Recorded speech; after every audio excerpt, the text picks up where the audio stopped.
south.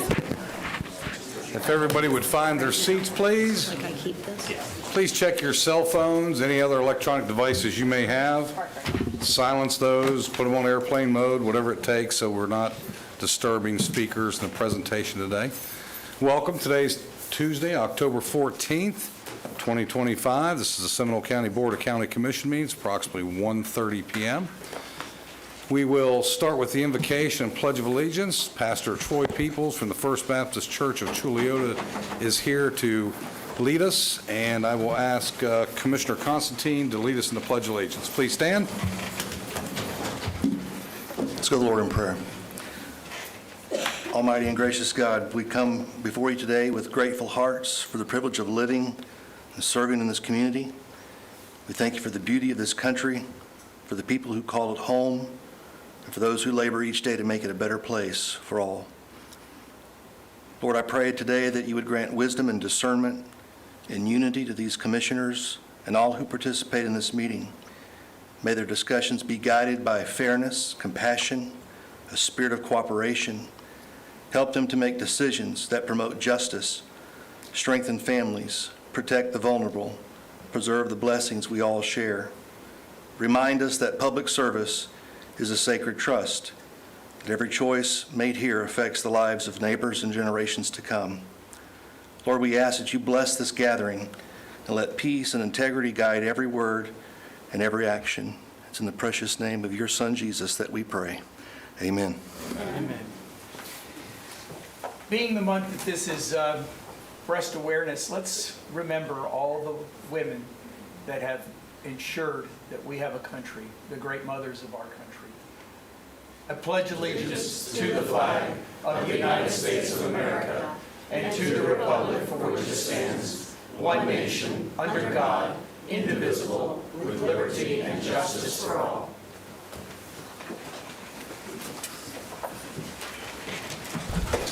Thank you, Commissioner, and thank you, Pastor Peebles.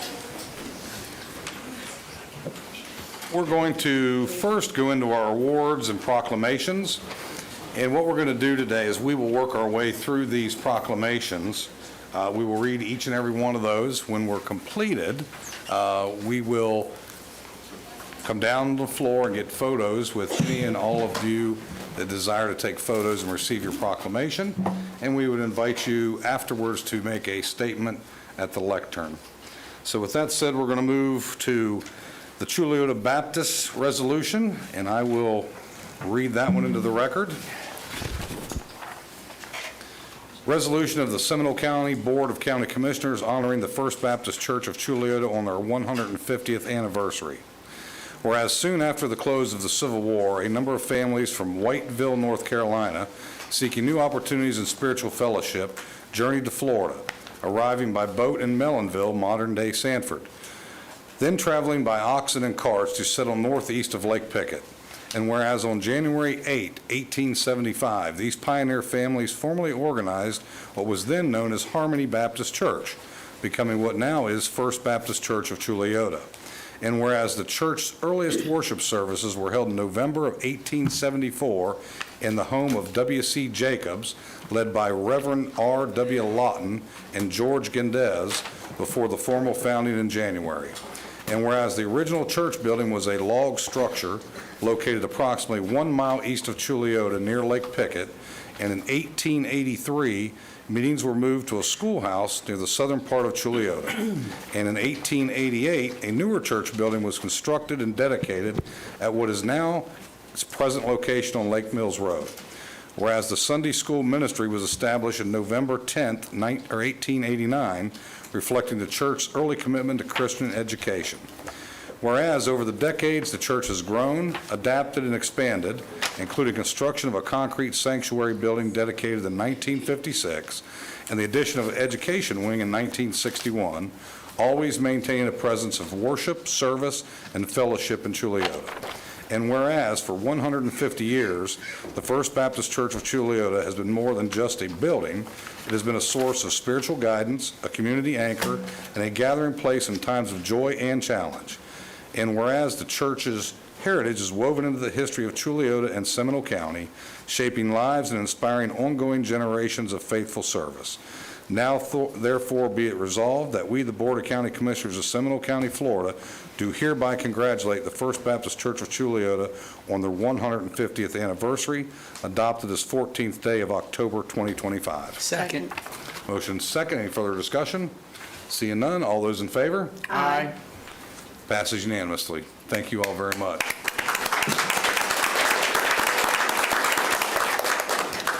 The next proclamation will be proclaiming October 2025 Breast Cancer Awareness Month in Seminole County.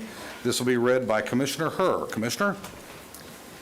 Chairman and board members, I read the following proclamation of the Seminole County Board of County Commissioners proclaiming October 2025 as Breast Cancer Awareness Month in Seminole County, Florida.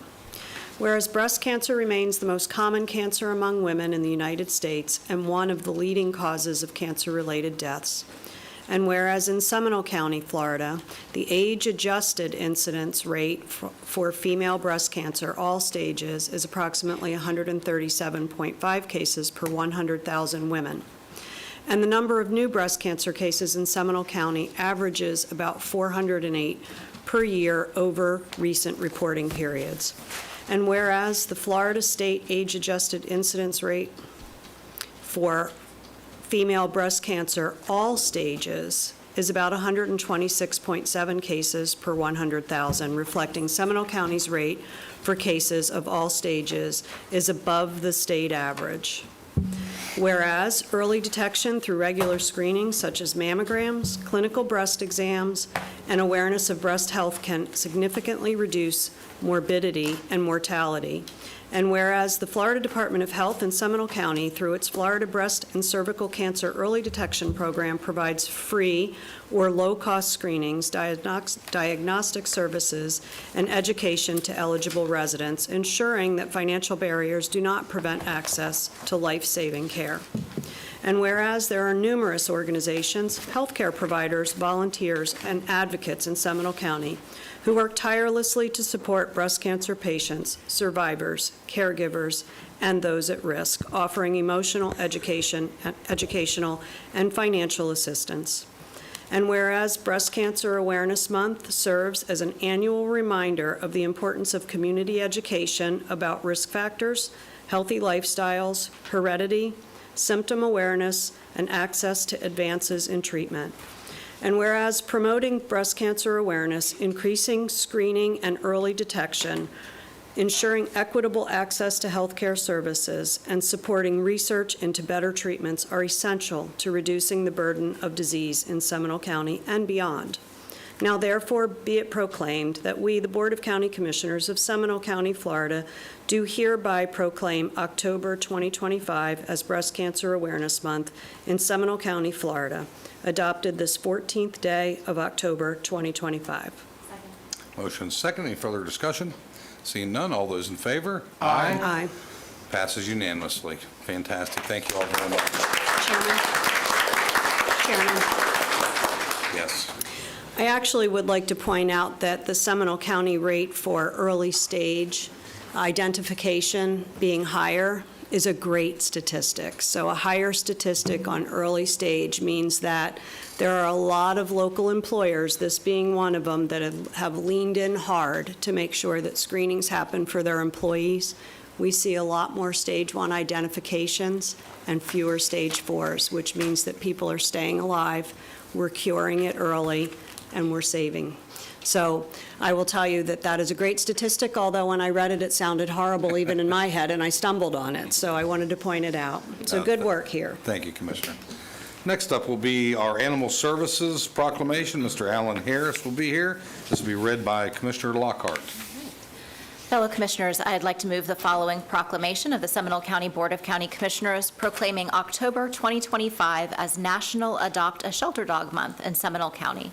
Whereas every October, communities across the United States observe National Adopt a Shelter Dog Month to raise awareness of the countless dogs in shelters and rescues awaiting loving, permanent homes. And whereas millions of dogs enter shelters each year, many of whom are victims of neglect, abandonment, or circumstances beyond their control, and adoption provides them with a second chance at life. And whereas adopting a shelter dog not only saves that animal's life, but also opens space for other animals in need, helping shelters continue their vital work. And whereas shelter and rescue organizations, along with their dedicated staff and volunteers, provide critical care, rehabilitation, and placement services for homeless animals throughout Seminole County. And whereas Seminole County Animal Services provides compassionate care and shelter for thousands of homeless, abandoned, and surrendered animals annually, while working tirelessly to reunite lost pets with their families and to place adoptable animals into safe, loving homes. And whereas the staff and volunteers of Seminole County Animal Services partner with rescues, fosters, and community organizations to promote adoption, responsible pet ownership, and the importance of spaying and neutering to reduce pet overpopulation. And whereas adopting a shelter dog brings joy, companionship, and health benefits to families and individuals while also strengthening the bond between people and animals. Now therefore be it proclaimed that we, the Board of County Commissioners of Seminole County, Florida, do hereby proclaim October 2025 as National Adopt a Shelter Dog Month. Adopted this 14th day of October 2025. Second. Motion and second. Any further discussion? Seeing none, all those in favor? Aye. Passes unanimously. Thank you very much, Commissioner Lockhart. Next up, we will have the proclamation proclaiming October 12, 2025, National Farmers Day in Seminole County, and Commissioner Lee Constantine will read this. Commissioner? Thank you very much, Mr. Chairman, and I will move the proclamation of the Seminole County Board of County Commissioners proclaiming October 12, 2025 as National Farmers Day in Seminole County. Whereas National Farmers Day, celebrated annually on October 12th, honors the dedication, perseverance, and invaluable contributions of farmers across the United States who provide food, fiber, and resources essential to our daily lives. And whereas agriculture has historically played a vital role in Seminole County's development and continues to contribute to the community's economy, heritage, and quality of life. And whereas Seminole County farmers work tirelessly to cultivate crops, raise livestock, and steward the land with practices that promote sustainability, conservation, and resilience in the face of economic and environmental challenges. And whereas local farms and agricultural enterprises strengthen food security, support small businesses, and provide fresh, healthy produce to residents through farmers markets, community-supported agricultural programs, and direct-to-consumer sales. And whereas farming is a profession of commitment and sacrifice, requiring long hours, skill, and innovation, and it remains essential to the health, prosperity, and security of Seminole County and the nation as a whole. And whereas National Farmers Day provides an opportunity for residents of Seminole County to express gratitude for the men and women who devote their lives to cultivating the land and ensuring that future generations can enjoy the fruits of their labor. Now therefore be it proclaimed that we, the Board of County Commissioners of Seminole County, Florida, do hereby proclaim October 12, 2025 as National Farmers Day in Seminole County. Second. Motion is second. Any further discussion? Seeing none, all those in favor? Aye. Opposed, like sign. Carries unanimous. Congratulations. Thank you. Our next item is a presentation for Artist of the Year by Mr. Alton Williams and assisted by Dr. Deborah Bauer.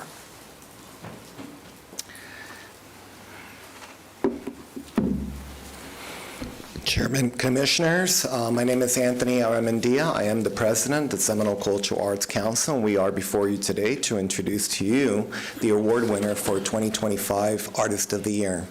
At this time, I wish to introduce to you as well to our new Executive Director, Dr. Deborah Bauer, who will be speaking more on this topic. Deborah? Good afternoon, Chair and Commissioners. We want to thank you for the opportunity to share something truly spectacular with you. You may recall that over 31 years ago, a number of wiser gentlemen and ladies got together and in their wisdom decided to form for the benefit of arts and culture here in Seminole County, the Seminole Cultural Arts Council. Through all of those years, we are getting ready today to recognize the 21st individual to be named Seminole County's Artist of the Year.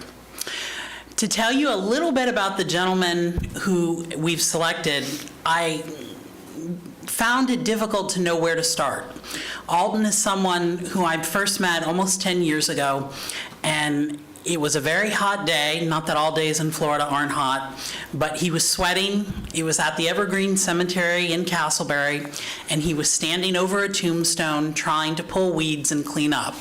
And I had come out to ask him a question. And he said, "Hold on, I'm trying to take care of this. Give me just a moment." So I sat there and I looked around and found myself in a very beautiful, peaceful place that differed very much from when Alton and his merry band of volunteers had first started to work there. Can you advance the next slide, please? Oh, I've got the clicker. Yay. So, Alton Williams, what do you need to know about him? Alton, I could tell you that Alton was born at Winter Park Memorial Hospital. He was born a twin. I could tell you that he grew up here in Seminole County, a proud student of Rosenwald Elementary in Altamont Springs, or that he graduated from Lyman High School and later attended Seminole State, what was at the time Seminole Community College, now Seminole State College, to study business. I could tell you that for almost 40 years he has been involved in history, cultural preservation, and being a writer, in addition to all of the very activism that he does.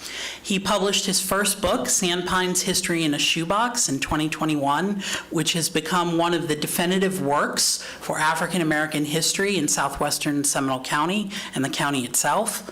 But probably one of his most significant contributions has been his help to establish the Evergreen Cemetery Trust, of which he is currently chair and treasurer. And for every week, almost every Tuesday, he's out there, if not for many other days in between, helping to care for the memorials and the graves that are out there. He is also, most recently, I'm happy to say, founder of the Bronner House Museum History of Historical Facts, which he opened after many years of working to privately fundraise. The museum opened last year on Juneteenth, where many of you were able to join him and myself in that celebration. And he continues to work with his most recent goal being the establishment of a new research library, which is actually on the grounds of the Evergreen Cemetery. It's one of the fun facts that we actually do have a research library and a museum inside a cemetery in Seminole County. Not many people can say that.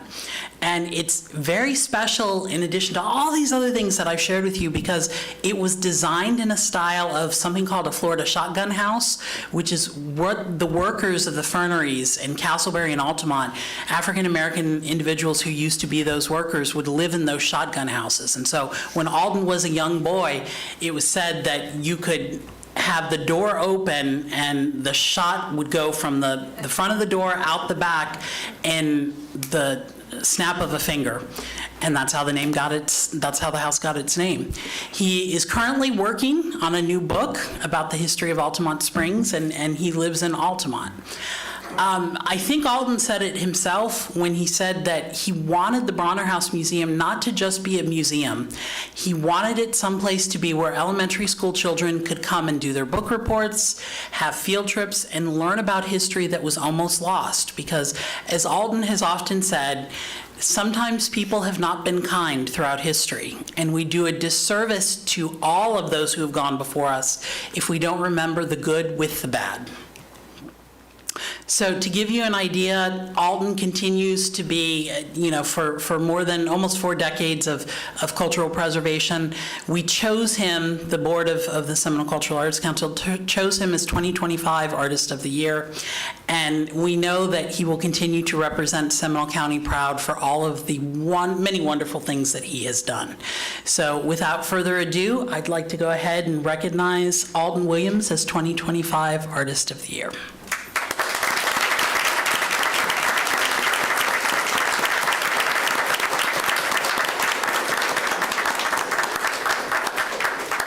Boy, you make me pretty nervous.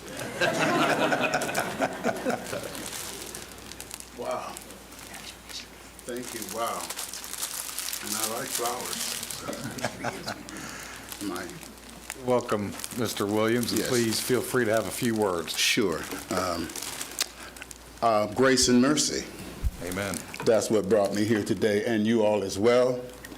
I say God took something negative and made it positive.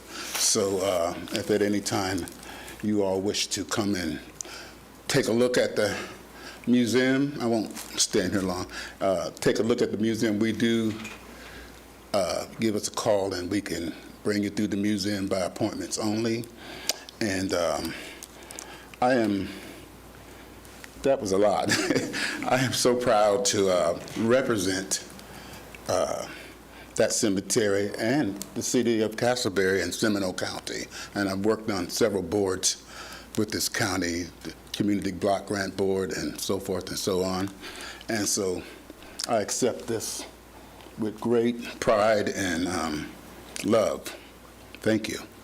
Thank you.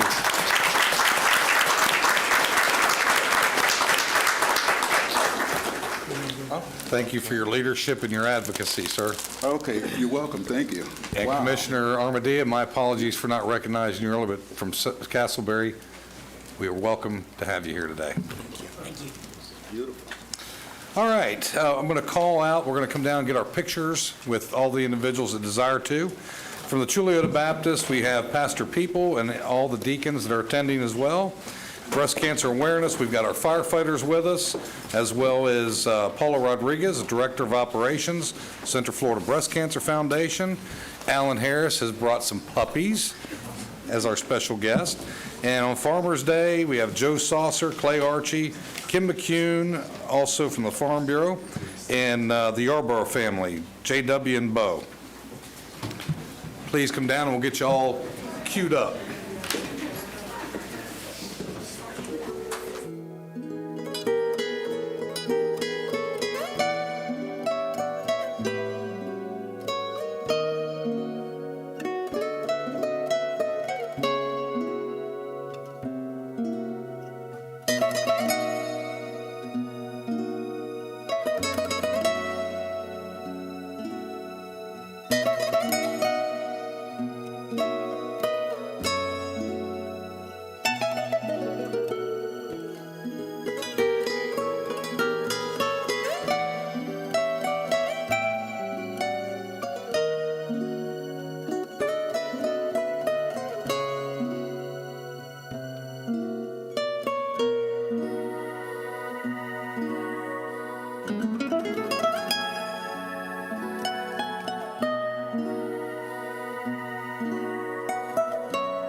going to ask each of you to come to the lectern and say a few words if you'd like. We'll start with Pastor Peoples from the Baptist Church.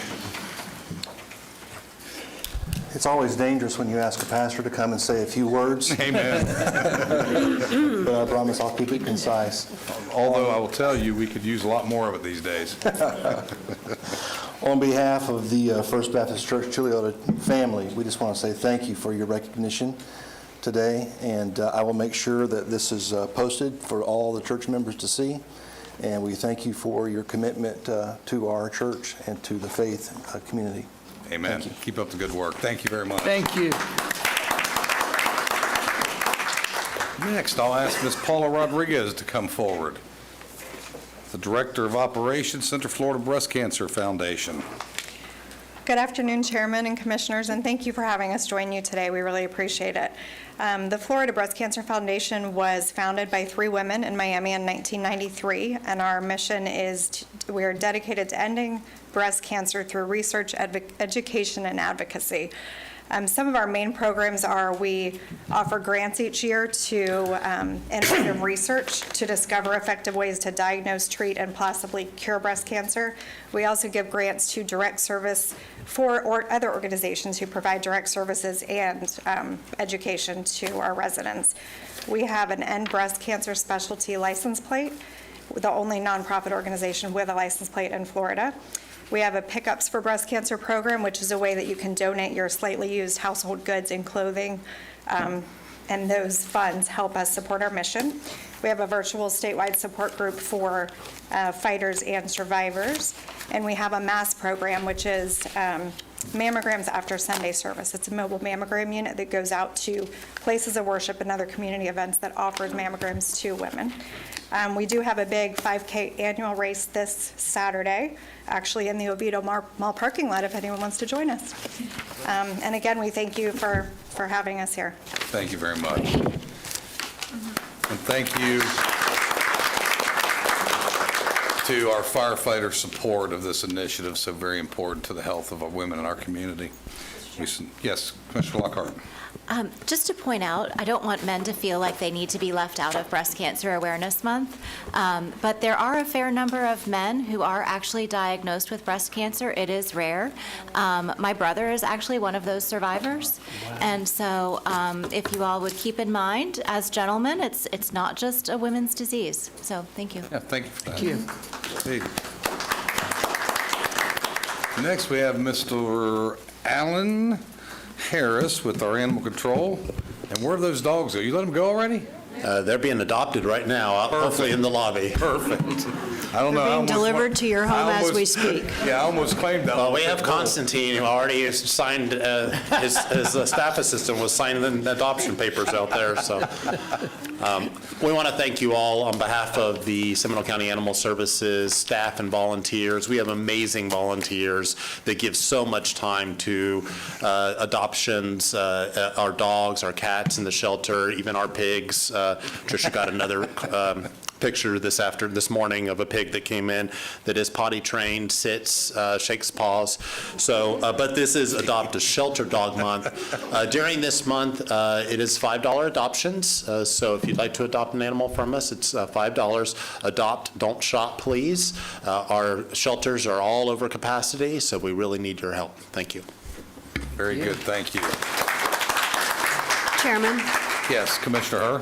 I'd just like to point out that Mr. Yarborough's face at the trained pig was priceless. Just priceless. Can't believe it. Alan, if it will help the initiative, I will put $500 forward to help those people with the adoption if you can get those adopted. Well, thank you. Yes, So, that's wonderful. Thank you happy to very pay much. that. Help everybody out. I'll let everybody know. Thank you. That's awesome. Thank you. We got to adopt a pig. All right, next is our Farmers Day proclamation recipients, and this will be Kim McCune from the Florida Farm Bureau to say a few words. She jetted? Well, that leaves, let's see, Yarborough's or Holmes? Oh, here she is. She was adopting the pig. Oh, are you adopting the pig?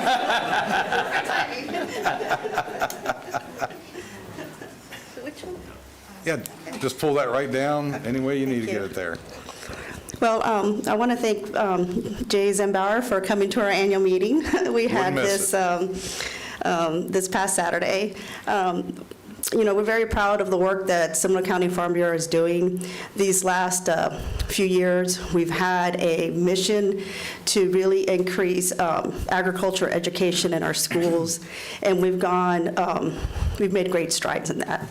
So just so that everyone's aware, Oviedo High School now has a Roots to Research program that is funding biotechnology research for agriculture in both industry.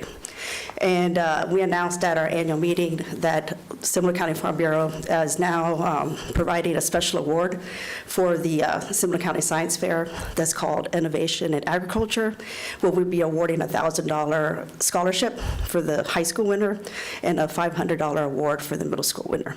So we give out teacher mini grants to both local PTAs and teachers. We've given out in the last 4 years probably $20,000 in scholarships to students. So, as our footprint in agriculture land decreases in Seminole County, it's imperative that our education on the importance of agriculture is really, incorporated into our public schools. Thank you for the recognition. We Thank really you. appreciate it. Appreciate Thank you. you. Thank you. very much. It's soon lost on us, especially some of the younger generation, where our food and substance comes from. I get a kick out of talking to some of my grandchildren's friends who say, oh yeah, it comes from Publix. Well, it comes from somewhere else before it ever gets to Publix, believe me. But, on that event, I will tell you, I was really impressed. There was a young lady that had received scholarships that actually, at a very young age, has now applied for a patent and is marketing for citrus canker and greening. That is now in, I think it was 2 or 3 or 4 groves now being utilized. And this young lady is how old? She's 17. 17 years old. Right at Oviedo High School. Amazing. Absolutely amazing. So, good work. Thank you all very much. We'll give you a few moments. You're welcome to stick around for the rest of the venue. If you want some real brain damage, hang out with us. If you want some entertainment, hang out with us. But if you need to get on with your day, we understand, and thank you all very much for being here. Congratulations. We'll take a little 2-minute break.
right, everybody good? Touched cats. All good? I can feel it. All right, we'll move forward with the rest of our agenda. Next up is our consent agenda. I will remind everyone, if you've come in since we started, please make sure your phones or electronic devices are silenced. I will first go to the county manager to see if there are any revisions to the consent agenda. Thank you, Mr. Chairman and Commissioners. Yes, I have two changes under the county manager's consent agenda. Item number 18 and 19, I'd like to pull, and I'll bring those back at a later date. Okay. And that's all I have. County manager's pulling 18 and 19. Any commissioner desire to pull any individual item? 25, Commissioner. Item 25 for separate consideration? Okay. Okay, let's go to the county attorney for the rules of public participation on the consent agenda. Good afternoon. Florida law provides that members of the public shall be given a reasonable opportunity to be heard on propositions before the Board of County Commissioners, except when the board is acting on emergency or ministerial matters or conducting a meeting exempt from the requirements of the Sunshine Law. Individuals shall be permitted 3 minutes each for public comment, or 6 minutes when the individual is an official representative of a formal association or group. The chairman may modify the maximum time for public comment at his sole discretion when appropriate. Public comments on quasi-judicial or other public hearing items will occur during the board's consideration of those items later this afternoon. Public comments on pending procurement matters or on non-agenda items shall not be permitted at this time. Members of the public desiring to make public comment must fill out a speaker form and present the form to staff. Forms are available in the lobby. Mr. Chairman. Thank you, Ms. Latour. We will go to public input and comment. Who do we have, if anyone, to speak on any of the consent agenda items? No speakers, sir. No speakers? Then let's go to closing the public input, and we will go to looking for a motion. Mr. Chairman, I will move the approval of the consent agenda and item number 6 from the constitutional officers and the county manager's consent agenda 7 through 34, with the exception of 18, 19, and 25. Okay. Second. Motion and second. All those in favor? Aye. Opposed, like sign? Seeing none, passes unanimously. And Commissioner Constantine, you wanted item 25, separate consideration. Please proceed. Yes, sir. I am not opposed specifically to this issue. I did, however, vote against the rezoning of this particular project, and to remain consistent, I will vote against the final plat. Okay. Chairman, Yes, Commissioner Herr. move to approve item 25. Second. Motion and second. All those in favor? Aye. Aye. Aye. Opposed, like sign? Aye. 3-1, passes. Thank you very much. Next item, we will move to our regular agenda items. Item number 35, kickoff of the 2050 Mobility Transportation Plan. This is going to be presented by John Slott, Public Works Director, and Joe LaFaso, Professional Engineer. Gentlemen? Thank you, Mr. Chairman, Commissioners, County Manager. We're here today to present and ask for authorization to kick off the 2050 Mobility and Transportation Plan. We're also here and supported by our consulting partner, Jacobs, and Didier Menard is here in attendance to also support this initiative. At this time, I will turn it over to Joe LaFaso to walk us through the presentation. Mr. LaFaso, the floor is yours, sir. Sure. And by the way, thank you for the cookies, whoever made these. These taste like Tricia Johnson made them. Thank you. We're just, hold on one second. Are we pulling up the presentation? Okay. We are, sir. Want a cookie? I have some. They really are fantastic. They are good. Okay, now I got to try one. There's probably enough that if each of us, I was scared to because say. I'm looking at everyone, I'm like, we're talking about how great these cookies taste, and everyone out there's like, yeah, great. Easy, easy. I'm stingy with my cookies. I need to share. Next time, bite-sized, Tricia, we'll pass them out, like communion wafers, well, right? Since we recognized a church this morning, Well, all right? yeah, you should really order a bake sale competition. Okay, guys. Yeah. We're great. That to Okay, the Ms. list. LaFaso. You better hurry up, Taylor. because we are going to go off the rails fast. Taylor, do you need more time? We are off the rails. There it goes. All right. Very good. Thank you. Thank you, Mr. Chairman. Thank you, fellow commissioners. My name is Joseph LaFaso with Seminole County Public Works, and I'm here to present the 2050 Mobility Transportation Plan Kickoff. The purpose of this presentation is to request board approval for initiation of the 2050 Mobility and Transportation Plan. Today's agenda will be project background, current status, scope, goals, benefits, next steps, and requested action. The background is that project has begun as the 2045 Transportation Mobility Plan in May of 2022. It is a $1.1 million planning project, and it had the following objectives of collecting traffic and socioeconomic data, modeling existing and future roadway network traffic conditions, and providing a needs list for future transportation infrastructure improvement. The 2045 TMP final draft was completed and a public meeting was held in April of 2025. This project was developed in close coordination with our regional partners, such as the Florida Department of Transportation, Florida Turnpike, Central Florida Expressway, and MetroPlan Orlando. The current status is the 2045 was slated for the board approval in April of 2025. However, we discovered several issues. The 2045 TMP was built on rapidly aging data, which could put it out of sync with MetroPlan Orlando's 2050 MTP. This would limit its effectiveness in its use for policy, investment, and infrastructure decisions. This would also potentially risk misalignment of transportation priorities, an insufficient reflection of the ever-evolving community needs, and inadequate consideration of regional growth dynamics. The proposed solution to this will be the completion of the 2050 MTP for Seminole County. This will allow for the greatest opportunity for regional alignment and growth integration and continued collaboration with all of our regional partners. In addition, it'll allow us to incorporate the latest traffic and intersection analytics, as well as use the latest data automation techniques such as Seminole County probe data. Thus, the project scope is to reorganize the 2045 TMP into the 2050 Mobility and Transportation Plan. This is a $533,000 planning project update to extend the planning horizon to the year 2050, to update to a 2030 existing plus committed traffic forecast model network, to update the crash data and travel time and delay data so as to revise the priority project list. This will allow us to achieve the goals of synchronizing with MetroPlan Orlando's 2050 MTP for regional consistency, to implement the goals and objectives of the transportation element of the Seminole County Comprehensive Plan, to inform the mobility fee study and land development code amendments, to guide the county's transportation system investment decisions through 2050, and to provide emphasis on equitable, resilient mobility choices for all users.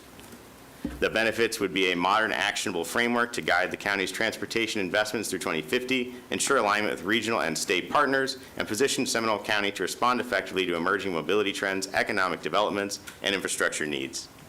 Our next steps will be to return in January of 2026 to give an update on the 2050 MTP. Then in the February and March of 2026 timeframe, we have an opportunity for a public meeting on this project. And then in April of 2026, we're going to return to present the final draft and request the BCC approval of the 2050 MTP. Our requested action at this time is the board approve and authorize the chairman to execute the budget amendment request for contract amendment for the funding of the 2050 Mobility and Transportation Plan. At this point, I would like to thank the board for its time, and we are prepared for any questions. Very good. Thank you, Mr. Faso. Any inquiries from the board at this time? I just have, if you. I have none, but looks like county manager may have some words. Yes, just one thing. Thank you, Mr. Chairman. And what we are also going to use that study for when we come back to you at the beginning of the calendar year is to prioritize the fourth-gen transportation projects. We already have a list established. However, we want to compare these to ensure that if the commission wants to bump a project or two. So we will have both of these come back to you at the beginning of the year so you can prioritize the projects. Great. And I would surmise that this also is going to have some input into our mobility fee update. Correct? That is correct. Correct. Okay, great, which I understand staff has been working on, and so we'll see that shortly thereafter as this gets kicked off. Great, thank you very much. Anybody, Commissioner We're Hurd, on for public. go ahead. I just wanted to say that was an amazing presentation on Yes. material. Like, I don't know how you got through that fast, and it appears as though you memorized it. That was amazing, like amazing. Indeed.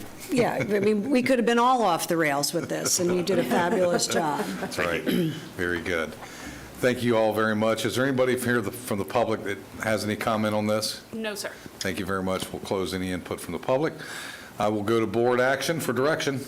Chairman, I'm happy to move to approve and authorize the chairman to execute the budget amendment request for contract amendment for the funding of the 2050 Mobility and Transportation Plan. Second. Thank you.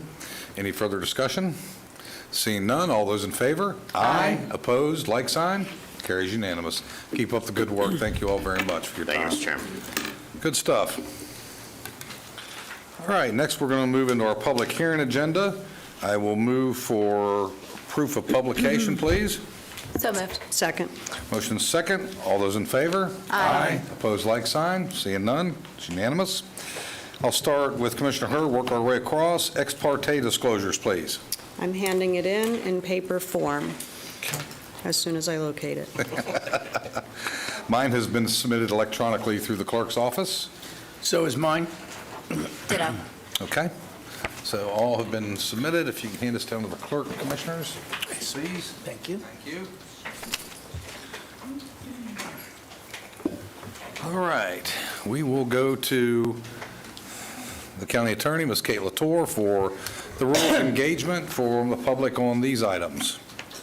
Thank you, Chairman. While the board welcomes comments from all persons with an interest in these proceedings, Florida law requires that the board's decision in quasi-judicial actions be supported by competent, substantial evidence presented to the board during the hearings on the applications. Competent, substantial evidence is such evidence as a reasonable mind would accept as adequate to support a conclusion.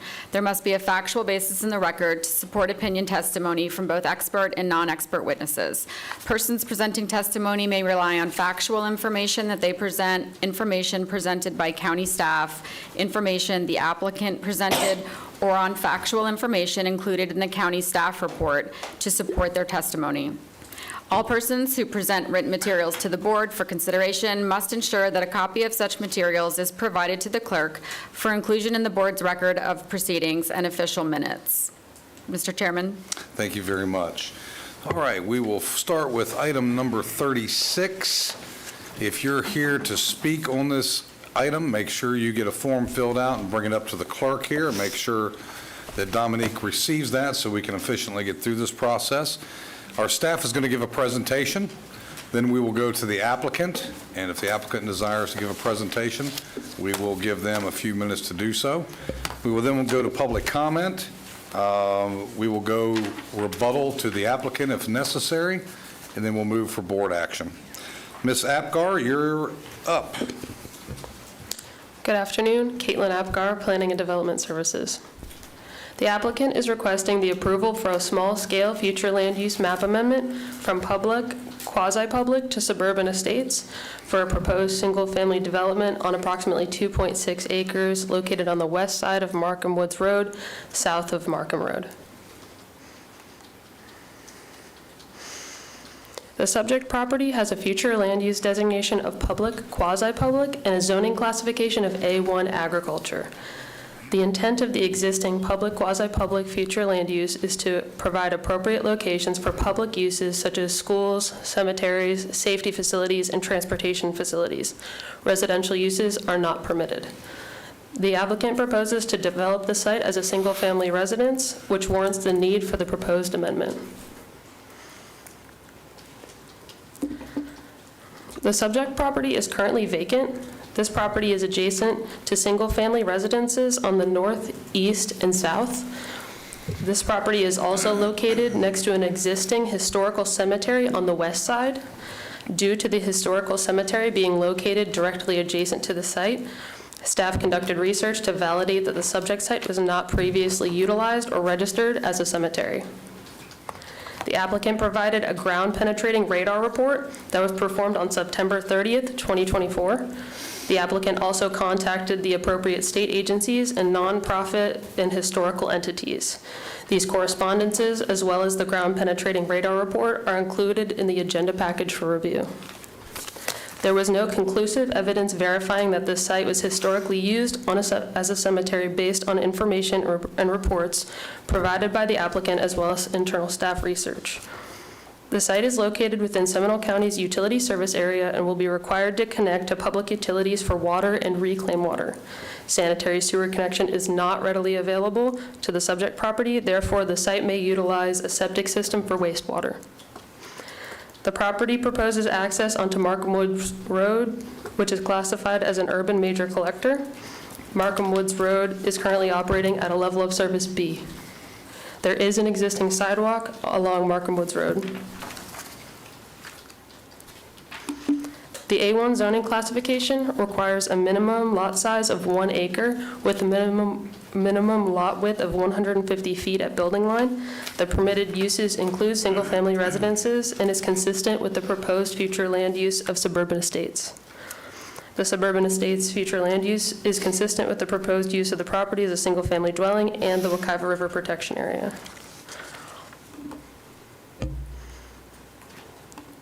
Per the Seminole County Comprehensive Plan, Future Land Use Objective 1.6, Standards of Review, land use amendments are evaluated using the criteria as depicted on the slide above. In summation, the surrounding character of the area has become developed over time consistent with the suburban estate's future land use. This request meets all of the standards of review as depicted, and further analysis can be found in your agenda package.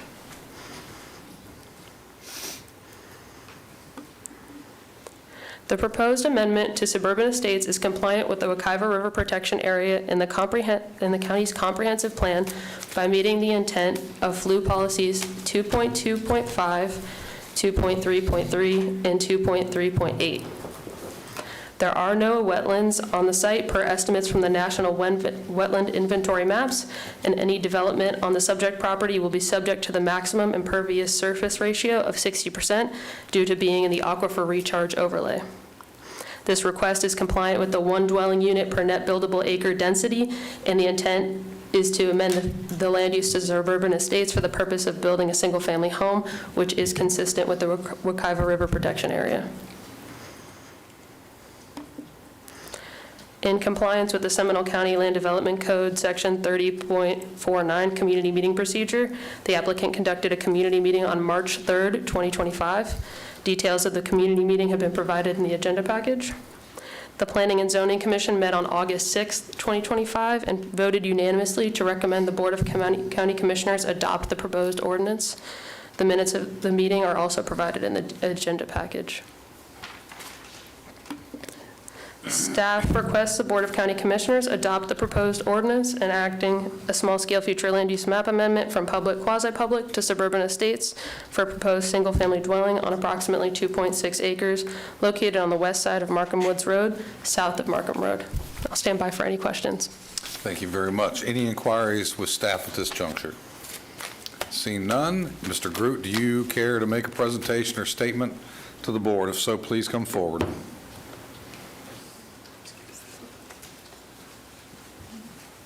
Good afternoon, Mr. Chair, members of the County Commission. It's good to see you this afternoon. First of all, I'm Lonnie Groot, attorney from Daytona Beach Shores, representing Mr. and Mrs. Nikolich, who I think are traveling to see their child they were supposed to be here. I think I forgot that they were traveling just because one of their children is going to medical school, so I think I forgot that. Otherwise, they'd be here. I really appreciate having worked with staff. Having worked here starting when I got out of the JAG Corps in 1985, one thing that has been truly consistent in my judgment is that you had a great planning staff in 1985, you still do, and county commissioners read their agenda packets. and they did mostly in 1985. There isn't an exception.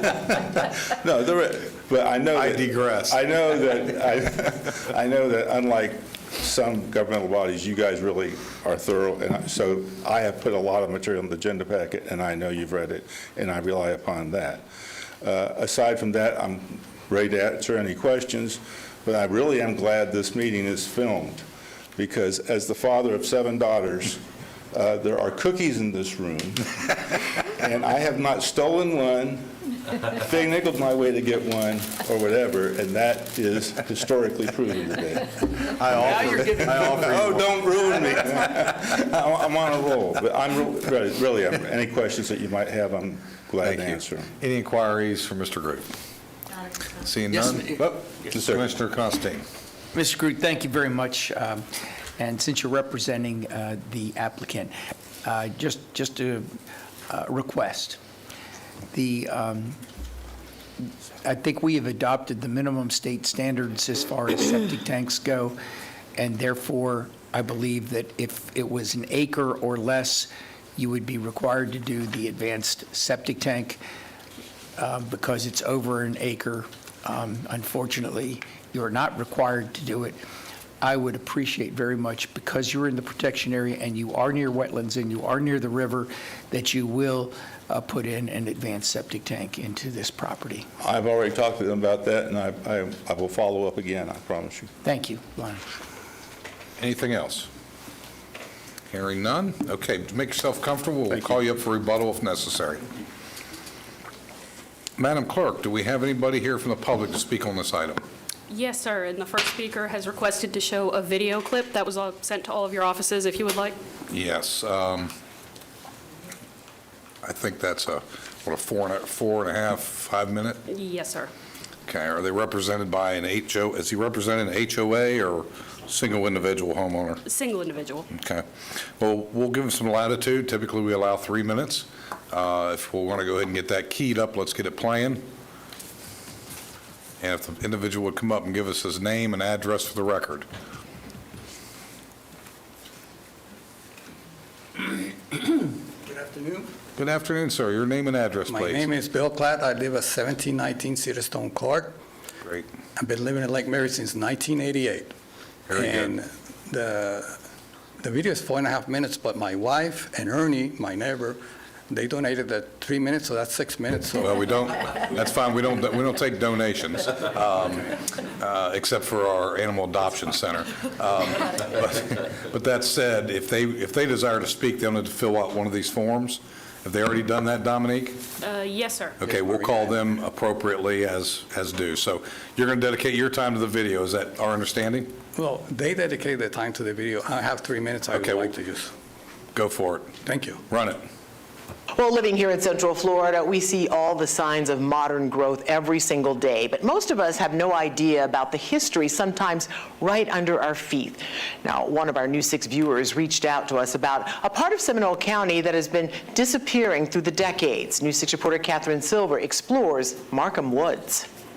It's been here for a long time. It's a piece of Seminole County's history that's buried. It's really hidden. Oh, yes, it's deep in here. Stories passed on with few records that hold true answers. There's some markers there. Mr. General G. Nelson, 1959. John Stanton, 1937. Bill Klatt only knew about it because he recently discovered part of it is just beyond his property. How many people do you think don't even realize this exists? I think most of the people don't even know. Not far from Markham Woods Road lies what was known as Piney Ridge Cemetery. This was a burial ground for the black community that developed lumber and turpentine here in the early 20th century when the town of Markham existed. What we do know about its history, we found at the museum in Seminole County. Answers here aren't buried in the ground, but in cabinets and files. Reminders of a reality years ago.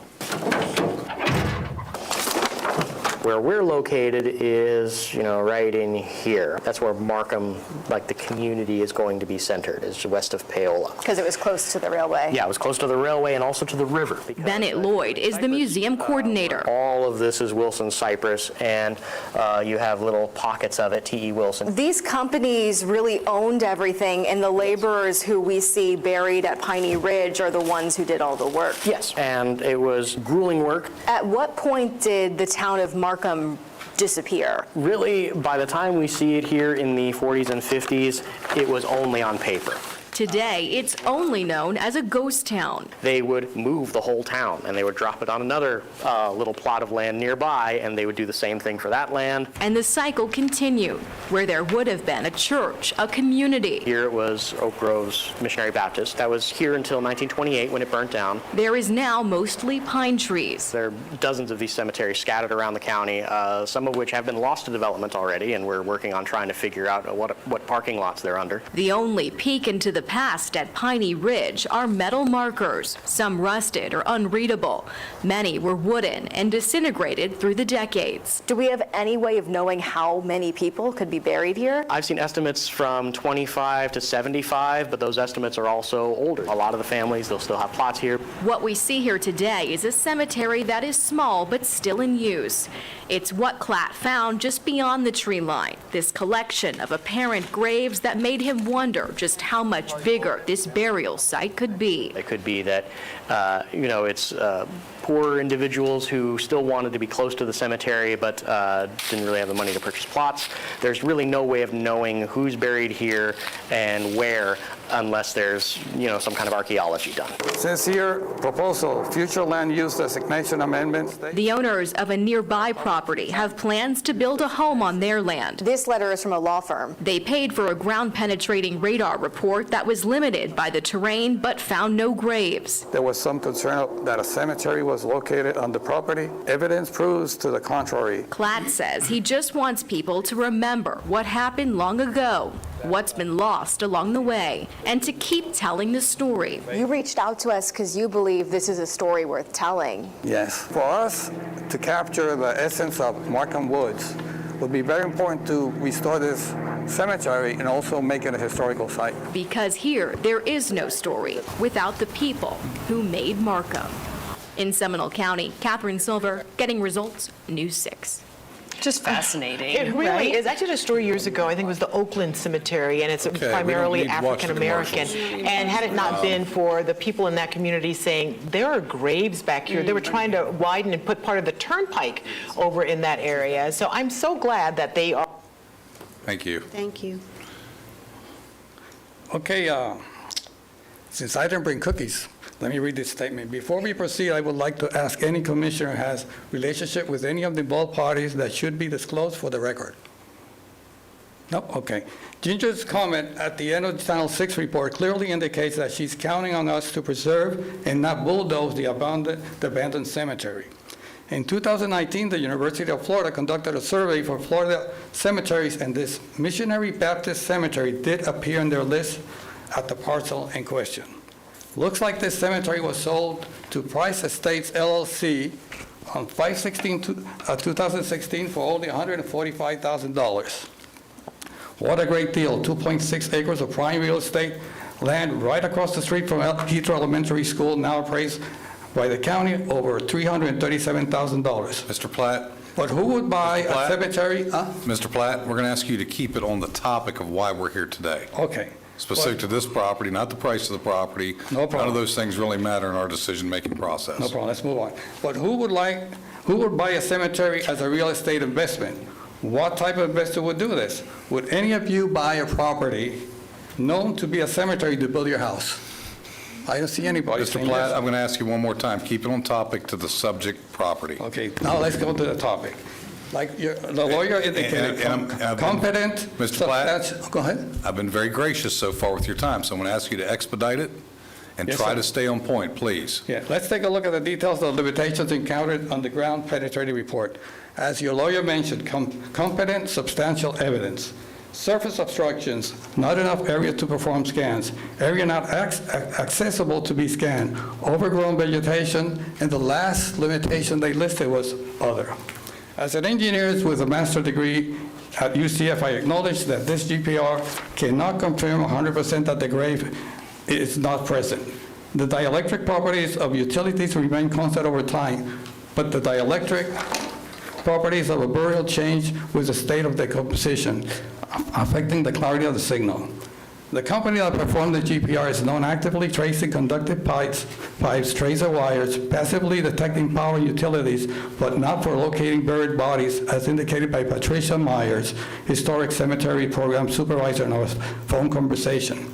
I never imagined that after living this property for more than 17 years, retired, and being a cancer survivor, I would be here trying to prevent a real estate developer and his powerful, influential lawyer from bulldozing a cemetery adjacent to our backyards to make a profit.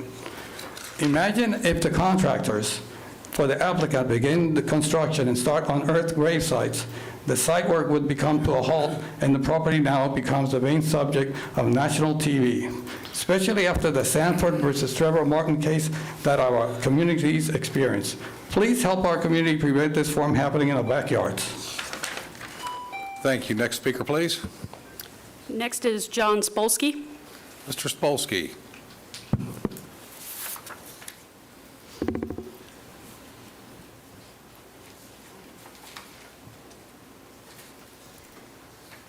And welcome. It's been quite some time since we saw you in our chambers. How lucky are you?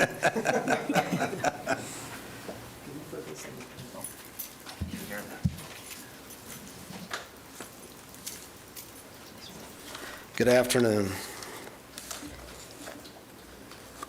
Much of what I was going to speak about has been covered already as far as in the presentation by the county and Mr. Klatt. First of all, John Spolsky, 136 North High Street, Lake Mary.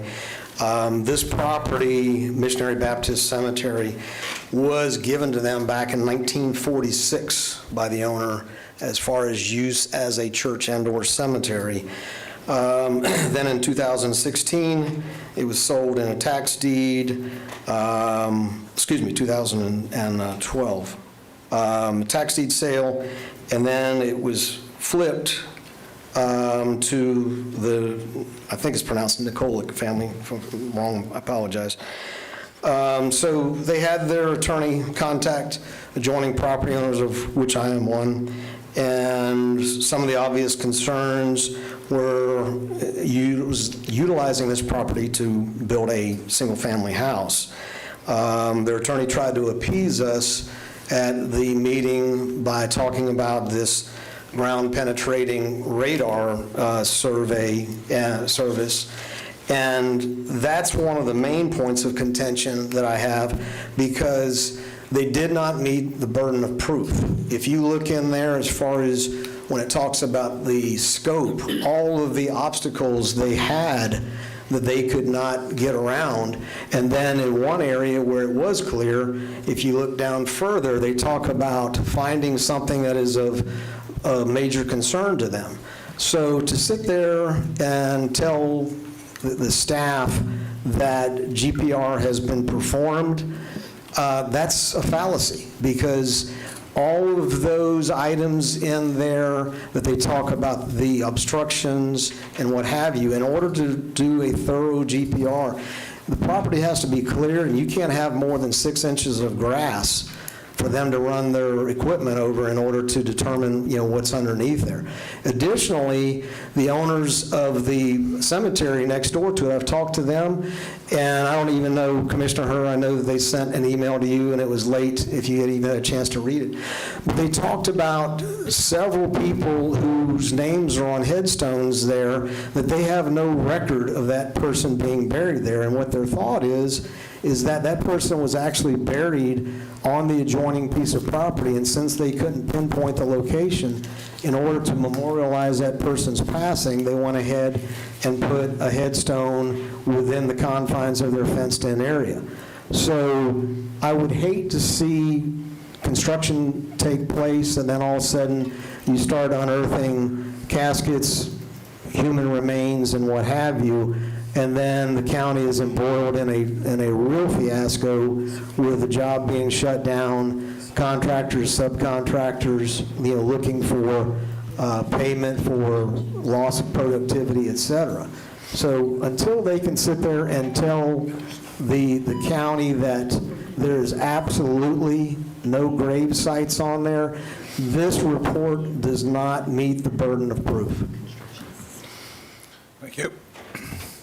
Question, and you're speaking to the church or the cemetery operators about the headstones that you mentioned that they believe they might have been placed there just to memorialize the passing, and they believe they may be over the property.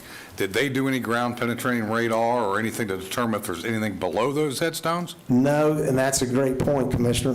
When I was talking to Leroy Johnson, he said they wish that they had the money to where they could sit there and say and have that type of a performance done to verify if there are.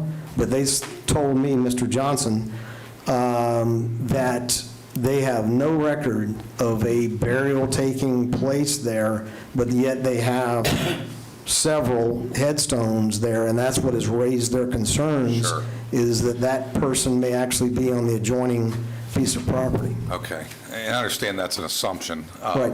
So I will forward to Commissioner Herr's office, there is a grant program at the state of Florida that the owners of the cemetery, the church associated with, can apply for to help with that identification, which would probably be helpful if it's a financial situation. Okay. So I'll pass that to Commissioner Herr's office so you can reach out to them, and maybe that'll be helpful to the church.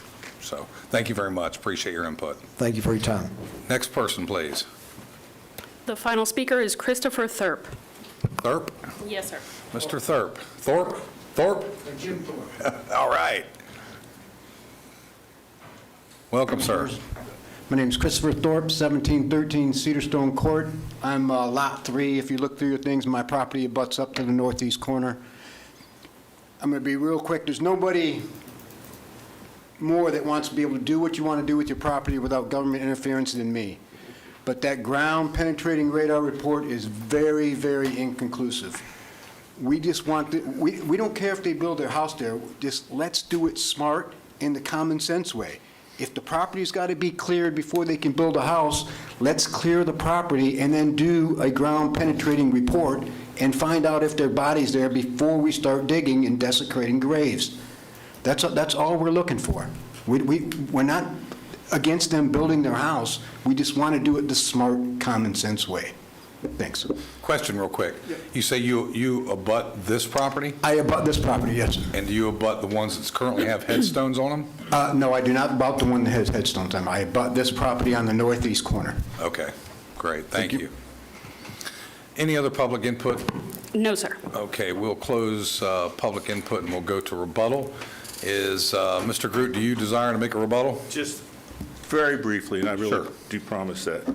I understand why the speakers are speaking, but that what is being said is true for any piece of property in Seminole County or any other of the other 66 counties of the state.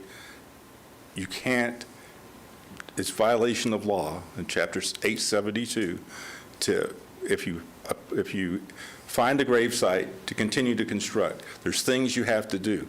That's true with the subject property now. If it was developed for the uses that are allowed, and I won't necessarily go through them, but there's a bunch of uses that are allowed now, if it was public, quasi-public, that the same statutes would apply. So the Piney Grove Cemetery is a treasure, no doubt about that. That video was correct. I've walked the property. Hopefully I didn't trespass, but I walked the property. There's an area for military graves of black folks who served in the military during times when they couldn't eat at the downtown drugstore.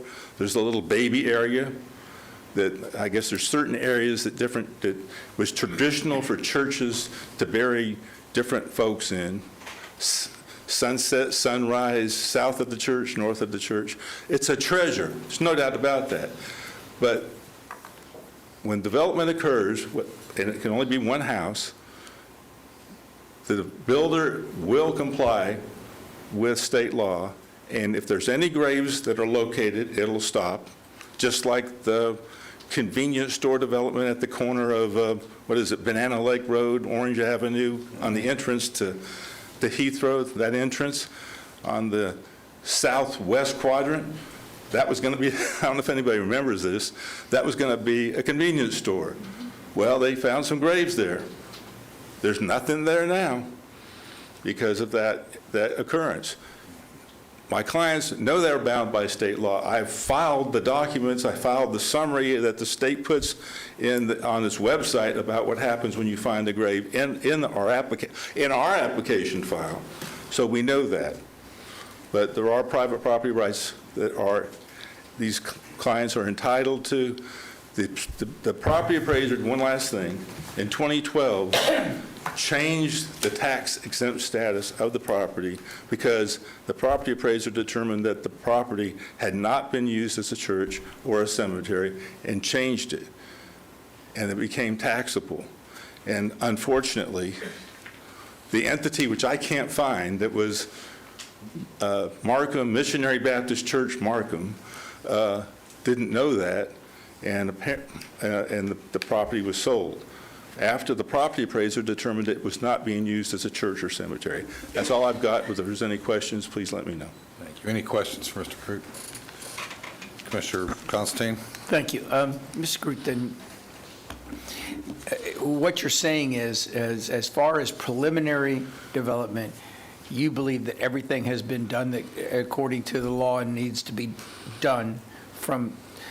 Okay, when you say a disruption of, and I'm asking for my own personal. Yes, sir. Destruction of a grave site, are you talking about just where the layout of the home will be, or the entire 2.6 acre property?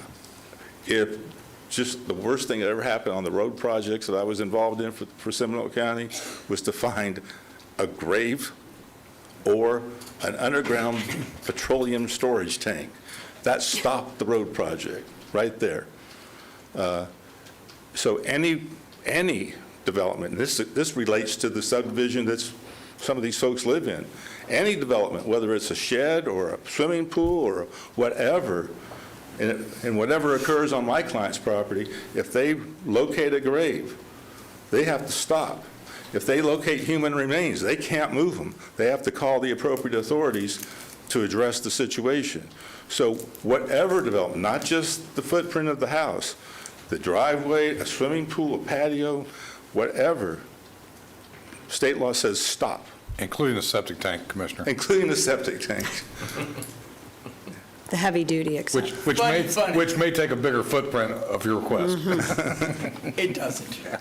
Including the drain field. Chairman, I can add to that if I may. So That's where I was going. Sure. I don't have questions for Lonnie, but I do have questions for our lawyer. Yeah, so the process is that Nasa Borker, Deputy County Attorney for the record, if the process is if human remains are found, excavated through anything, if they're found, law enforcement needs to be contacted immediately. Law enforcement comes out and contacts the medical examiner. The medical examiner then starts their investigation. They have certain time periods under the Florida statutes to determine whether or not the medical examiner believes that the person has passed away within the past 75 years. If it was before that, then it goes to the State Archaeological Society, and then it's transferred to the state, and the state investigates and does a report. If not, then it stays with the medical examiner, and they do their investigation and their report. So that's just generally, I can get into more specifics on what happens if human remains are found.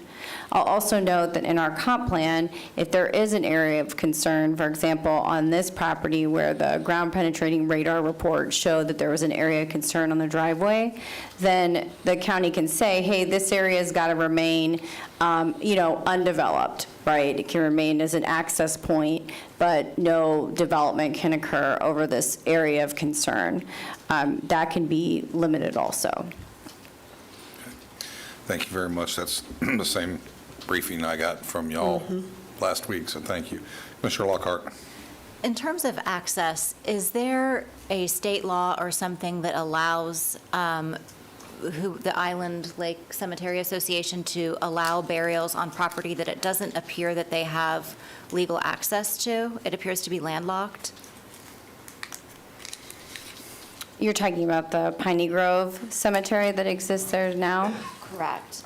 So what I had, and I was refreshing my memory because when we had talked about it before, I was trying to figure out if there were so many recent burials there, it doesn't look like there is legal access, or maybe there's an easement or something that's recorded. I'm just wondering how, are these owners going to have to provide access through their driveway for those, it looks like a flag lot, for folks to be able to access the cemetery behind them? So I don't know if there's an easement that's existing now to access that property or where it's located. We did not do the research of that. I can tell you that there is state law surrounding cemeteries that requires access to that cemetery. I did research on this, but it was a few years ago, so I'm not exactly 100% sure what it is, but there does, under state law, there needs to be access. Whether or not there's access existing, I don't know. Maybe, Mr. Groot, did you do a title opinion on this property? No, we didn't. And actually, Commissioner Lockhart, I had the same question, and that's why access, when the house is built, is going to have to be on the flag, unless there's some resolution of the very issue that you raised, which I never projected it to the cemetery. But that is an interesting question there, yeah. Well, and it appears from public records that the Cemetery Association has only recreated itself quite recently. It was first established, it looks like, in 2013. Thank you. So, at least under its current name and the current caretakers. So, this is extremely curious to me. I find it very fascinating. I am a historical cemetery buff, and I make my husband drag me around the country going to historical cemeteries looking for ancestors. I am that weird person. So it is not, I will just say, it is not uncommon to have burials not be recorded in historic cemeteries. Very, very common, to the point that I would even question whether or not some of the adjacent properties might have had burials on them as well, for the neighbors who have concerns. So, but just for our attorney's perspective, from the county's point of view, whether or not that ground penetrating radar was sufficient or eliminated all doubt or left doubt on the table, how does that impact our decision-making today? Can you tell us legally, from the standpoint of what it is that we're here to review today and what is before us with the information that we have? How would that change or impact our decision in any way? I'll let Nasa take it. Sure, I'm happy to answer that. So the county has to look at comp plan amendments through the criteria that's listed in the comp plan, and Caitlin had a slide that went over that. And we look at the character of the surrounding area, public utilities and facilities availability, whether the site can comply with floodplain regulations and wetlands, whether the property will adhere to other special provisions of the law. And what that means is, in this case, the Wakaiva special protections that we have on this site, which it will actually be consistent with that at one dwelling unit on the property, and whether it's compatible with development, in the area generally, which it is, because there's single-family residents in the area. There is a comprehensive plan policy that addresses archaeological resources. That policy says that we have to require a survey, which we've done. It says you have to keep things, if there's any areas of concern, you have to keep those in open space areas, as I talked about. And so we've checked those boxes. Now, it doesn't talk about, do we have to go get our own or something like that.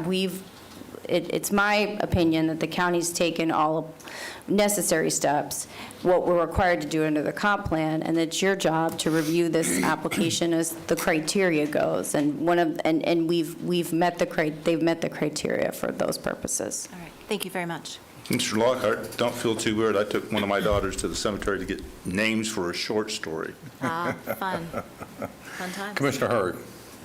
Yeah, so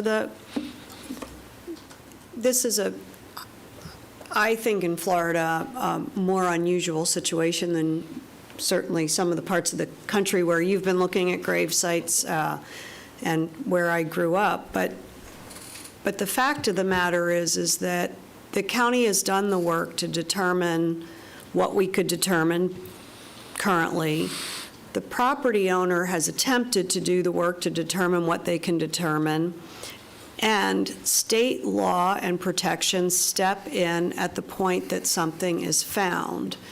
And that's the next place that this goes. I've actually asked the question, so Nisa, I'd love for you to weigh in.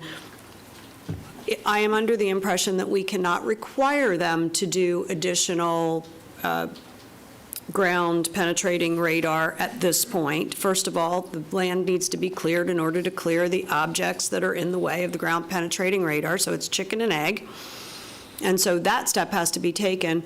We can ask that they do it, similar to the way Commissioner Constantine is asking for the best septic system, and we can put that in the motion, but to require it would also be problematic. Do I understand that correctly?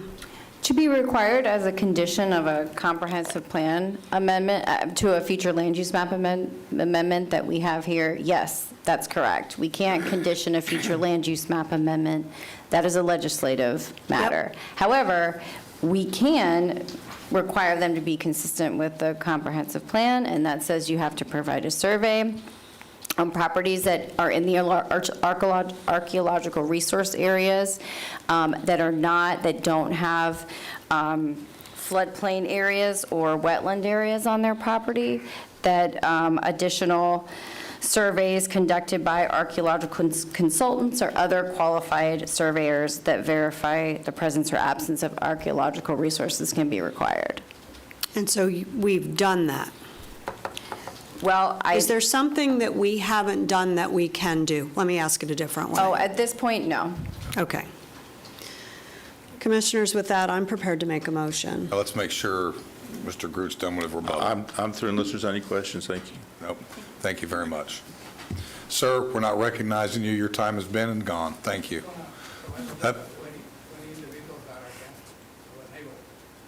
Fine, bring that up and give it to the clerk. 20 signatures of folks in the neighborhood that are against it, I think is a statement. Is that what it says? Yes, sir. Okay. Enter that into the record, if you would. Yep. Okay. Back to Commissioner me? Herr. Yes, ma'am. Based on staff's finding and the testimony and evidence received at the hearing, the Board of County Commissioners finds the request meets the identified portions of the comprehensive plan, and I move that we adopt the ordinance enacting the small-scale future land use map amendment from public, quasi-public to suburban estates. Second. Motion and second. Further discussion? I will only say that I spent a lot of time looking at this. Mm-hmm. I asked our historical commission to dig into this. Went all the way to the state of Florida. I supplied those documents to our planning division out of concerns that I had. I happen to own a piece of property with a actual Civil War prisoner grave site on it, actually several grave sites.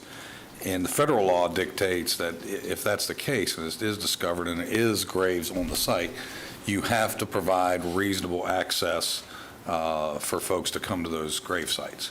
In my case, it's simply a 25-foot wide by about a 600-foot long easement for them to get to it.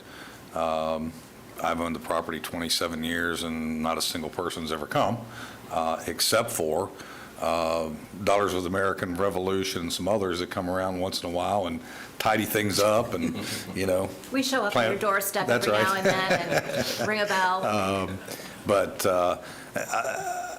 I will be supporting this because I agree. Staff has done everything. The owner at this point has done everything. There are state laws that dictate, unfortunately, if there is a discovery, that how that'll handle. So with that said, I will call the question. All those in favor? Aye. Opposed, like sign. Seeing none, motion moves forward. Thank you all very much. Next item up is item 37. Ms. Kathy Hamill will present this item. Good afternoon, Kathy Hamill, Development Services. The applicant is requesting to construct an 1,123 square foot boat dock, house, and walkway at 975 Lakefront Lane. The boat dock, house, and walkway is located on Lake Brantley, in which the applicant's property has approximately 160 feet of lake frontage. Lake Brantley is approximately 287 acres and has a mean depth of 12 feet. The 1,123 square foot boat dock consists of 666 square feet of boathouse and slip, 227 square feet of open deck, and 230 square feet of walkway. Our code requires that boat docks that exceed 1,000 square feet must require board approval. The proposed dock meets the criteria listed in Section 70.7 of the Seminole County Land Development Code, in which they are providing a turbidity barrier during construction. They are meeting the setbacks from the adjacent properties. They have issuance of a general use permit by Florida Department of Environmental Protection, and not exceeding the 25% of the width of the water body, so not to create any navigational hazards. Staff is requesting the BCC approve the 1,123 square foot boat dock, house, and walkway at 975 Lakefront Lane. I would be happy to answer any questions you may have. Any questions for staff? Seeing none, thank you, Ms. Hamel. Stand by in case questions do arise. Hanson, anybody here to represent the Hansons? And do you wish to make a presentation or speak to the board? We don't need to make one. I'm one of the two owners. My wife- Okay, great. Have a seat. Enjoy the rest of your afternoon. Thank you very much. So I will, anybody else from the public to speak on this item? One speaker card, sir. Jordan Major. That was me. Okay, come on No down. speakers. He's the same one. We like things efficient. When somebody says they don't want to talk, I'm like, yeah, you're good. Oh, no, I mean, I don't need to talk. I don't know if there's anybody here for rebuttal. I am prepared to speak, but I don't need to speak if we're going to submit things for approval. But if there is for rebuttal, I'm prepared to speak if needed. Okay, we'll give you a rebuttal chance if need be. Okay. Sure. Cool. Great. Mr. Thank you. Chairman, I'll Yes. ask him a question. Sure. Since he's here. Yes. So from what I understand, this is on the exact footprint of the previous one, and you're just rebuilding it. Is that correct? That is correct. Okay. That's all. Thank you. Stand by. Make yourself comfortable towards the front in case we need you again. Certainly. Great, thank you. Anybody else from the public? No, sir. All right, then we will close public comment, and we will move to board action. This is Commissioner Constantine. Yes. District Chairman, 3. I am prepared to move approval with the hope that this is the last one we ever see.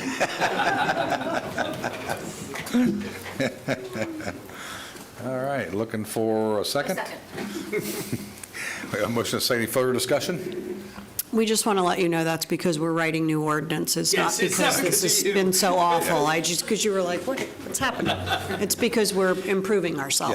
Yes. So you don't have to come before us. People. We're trying to get more efficient. Love it. Hence my discussion with you a minute ago. That said, we'll call the question. All those in favor? Aye. Opposed, like sign. Seeing none, carries unanimous. Thank you all very much. Not that we committed. Hey, when somebody says they don't really need to talk, I'm all about it. Wish you would do the same. All right, next up is going to be our county attorney's report. Madam County Attorney, do you have anything to report to us? One item, Chairman. You'll recall a few weeks ago, the board contributed to a letter signed by the chairman that we sent to specific members of the legislature regarding the county's concerns regarding Senate Bill 180. Right. That letter went out shortly after you all approved it, and I just wanted to let you know that since then there have been two separate lawsuits filed against various members of the cabinet. One was filed by Thousand Friends of Florida and a resident of Orange County, and then the second one was the lawsuit with multiple municipalities, also joined by Manatee County and Orange County. Both lawsuits are styled as a complaint for a declaratory action and injunctive relief, and they're challenging the constitutionality of Senate Bill 180 on a variety of grounds. And if you're interested in discussing that further, or if you would like a copy of the complaints, I'd be happy to send those to you. Otherwise, I just wanted to give you that update and let you know that we're going to be following both of these cases, and we'll keep you updated as appropriate. Thank you. I would like a copy of the complaint to review. You got it. Mind. And just for full disclosure, Yes. all of you know that I am a member of the Thousand Friends of Florida Board of Directors. It's specifically on the complaints that actually were presented in Kate's presentation to us. It was a separate action that was already involved and was moving forward prior to us sending the letter. Okay. Thank you. Any other inquiries on that? Seeing none, is that it? That is all. Great. All right, county manager's report. Thank you, Mr. Chairman. Just a couple items. The first is Mr. Harris wanted me to mention to the board that the National Weather Service forecast that the St. Johns River at Lake Harney will reach minor flood stage this weekend. We have looked at the Mullet Lake Park, and we are looking to close that today. The flooding has reached to the parking area, so we'll be monitoring that as well. And for the public's notice is that I know it's been out, we do have self-serving sandbag location sites. One is at the Old Geneva Fire Station, and the other is at the City of Sanford Public Works Facility. So just wanted to put that out there. Great. And as well, and I don't want to steal Commissioner Lockhart's thunder if it's in her report, but Scout is officially launching tomorrow, even though you've seen vehicles all throughout the county. They have been doing their training. They've actually are learning the county. A lot of them are local folks that are drivers, but it officially launches tomorrow, October 15th. And that's all. Fantastic. Any questions or comments on anything from the county manager? Commissioner Herr. I'll make a comment with regard to Scout. The logo is generating interest and generating questions, and, what does Scout mean is the single greatest question that I'm getting, which is exactly what we wanted. So hats off to the team that developed it. It's working. Seminole County out. Which answers the question, do we leave the county? Seminole County's outstanding.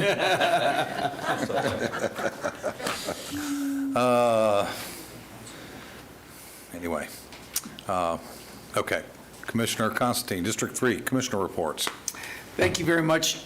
Just a couple of things. Number one, if you did not see all the both pre and post publicity, that Red Bull tandem roller coaster was amazing. I was there. They didn't expect the crowd. They have over 40,000 people. Wow. And because they didn't expect it, there was a lot of traffic jams and everything that day. But those that were there, it was amazing. There were 30 teams of crazy bicycling, 2 tandem bicycles, and 5 folks actually made it through the roller coaster. So that was pretty. What happened to the others? All in the all in the brink. All in the drink. And I will also tell you that there was at least 6, 7 of our firefighters out there on paddle boards, saving them and whatever else was in the bicycles, because there was a lot of different things. One of them had like about 50 donuts and bagels, and all of them were being saved from the drink out there. And I remember Frank Martz made the comment, said, I don't even let my people swim in that water. So it was what it was. Good Morning Seminole had a wonderful event on the 2nd, and they highlighted Wekiva Island as part of a tourism type of thing, and I want to congratulate Guy and everybody else that was there and pushing that. On the 3rd, I had the opportunity to speak to the Barry University School of Law on energy transitions and major workshop on energy transition research findings. Excuse me. And there was a number of other speakers over the course of that day. On the 4th, the German American Society had their wonderful Oktoberfest event. However, there was a lot of rain, unfortunately. But good news, they always have one at the end of the month. So October 25th, they will be having another Oktoberfest, the second tap, as they call it. And I would suggest anybody that missed the first one that you're missing a good time if you don't make it to the next one. Just a couple of things also coming up. The October 16th, the Florida Trust Board is meeting, our Board of Trustees is meeting. On the 22nd, the Statewide Council of Opioid Abatement is also meeting. And on the 24th, even though it's been a really, really tough year for Lyman High School's football team, they are having homecoming, and homecoming is tradition, and it's great. So we're just hoping that that will be something wonderful for that school, which has really had a tough time this year in their football program. I will tell you that I was able to go to the Serbian Community Fest this past weekend, and I've been before, but as you know, they came before us because they were expanding it. I will tell you, that was, and all the community fests that we all go to, that was second to none. It was just wonderful. The people were fantastic. The food was wonderful. And the church was beautiful. So just want to let you know that that comes up every October. And that was just a great event this past weekend. The air show is coming up, which I'll let Commissioner Zimbauer, I guess, speak on. And the Pathway to Care's Soup Bowl, which goes and helps the homeless here in Seminole County, will be once again this Saturday at St. Mary Magdalene Church. And with that, Commissioner, I'm done. Very good. Commissioner Lockhart, District 4. So you never steal my thunder talking about Scout. The more all of us talk about Scout, the better. Because as much as I think we have exhausted all of the opportunities to talk about Scout, I still run into people who are like, what are you talking about? What is that? I've never heard of that. So you can never communicate too much, especially with a new initiative. Had an opportunity this morning to be with the Fox 35 news team. We did a live with the vehicles out there, and it was a quick 2-minute opportunity to talk about Scout, but the more we do it, the better. And I think our friends in the media are enjoying it too, because it's something new for them to talk about as well. So that's right. Things I believe are going quite well. So I had an opportunity to speak on the barbershop conversation. Mr. Bentley and Mr. Simpson and Mr. Hampton and Mr. Green have put together the barbershop conversation, and I know several of you, if not all of you, have been invited to participate as well. The idea was for me to come and have an opportunity to share information about Scout. And I realized there were a lot of elephants in the room that evening. We had just had a visit from our state CFO and some other conversations that were taking place. And so I said, you know what, let's go ahead and talk about, there's nothing off the table. Ask me let's talk about what's out there. We talked about Rosenwald, we talked about millage, we talked about utility tax and gas tax, and it was just a really, really good conversation. And of course, people can message through on Facebook and make comments and ask questions. And so I think continuing the transparency and being accessible to those in our community who we are accountable to is so critical when there's confusion. So that was an awesome opportunity. I appreciate those gentlemen immensely.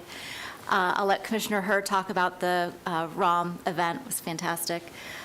Rescue Outreach Mission. Then also in the spirit of transparency and accessibility, spoke with the East Seminole Republican Club at the Black Hammock Fish Camp last week. It was fantastic. Thank you, Chairman Zimbauer, for joining me. Sure. And Mr. Gray and Mr. Jex also were in attendance. Talked about Scout.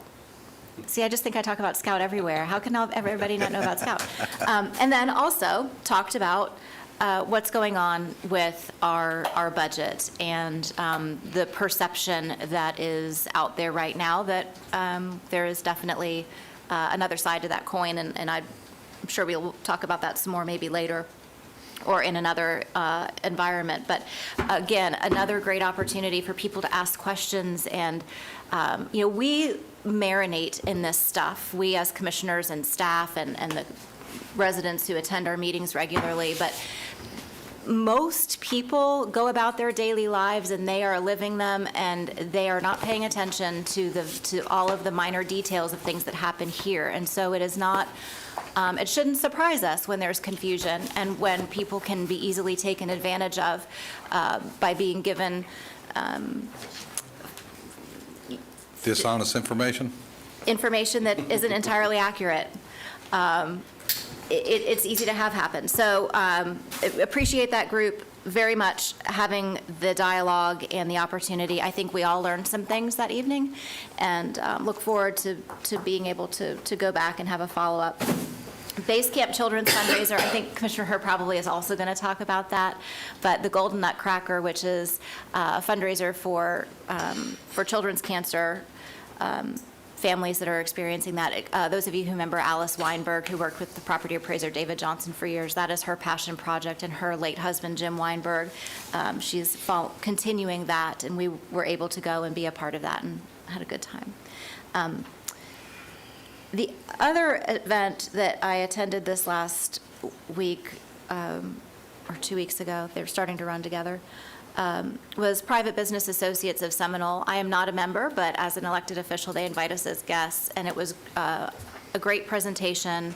Shout out to the sheriff's team and to Manny Guarch, his legal counsel, talking about open carry and what that means for businesses and entities in Seminole County, and how that will be approached. Our county attorney, Kate Latour, was there as well, and it was kind of fun to watch Manny and Kate interact a little bit, because as we all know, lawyers have differing opinions on different things at different times, and it was sweet. It was a fun interaction to just see how they complemented one another and their perspective on things, but definitely something that our local businesses and we as government are going to be pivoting and figuring out a new normal with that.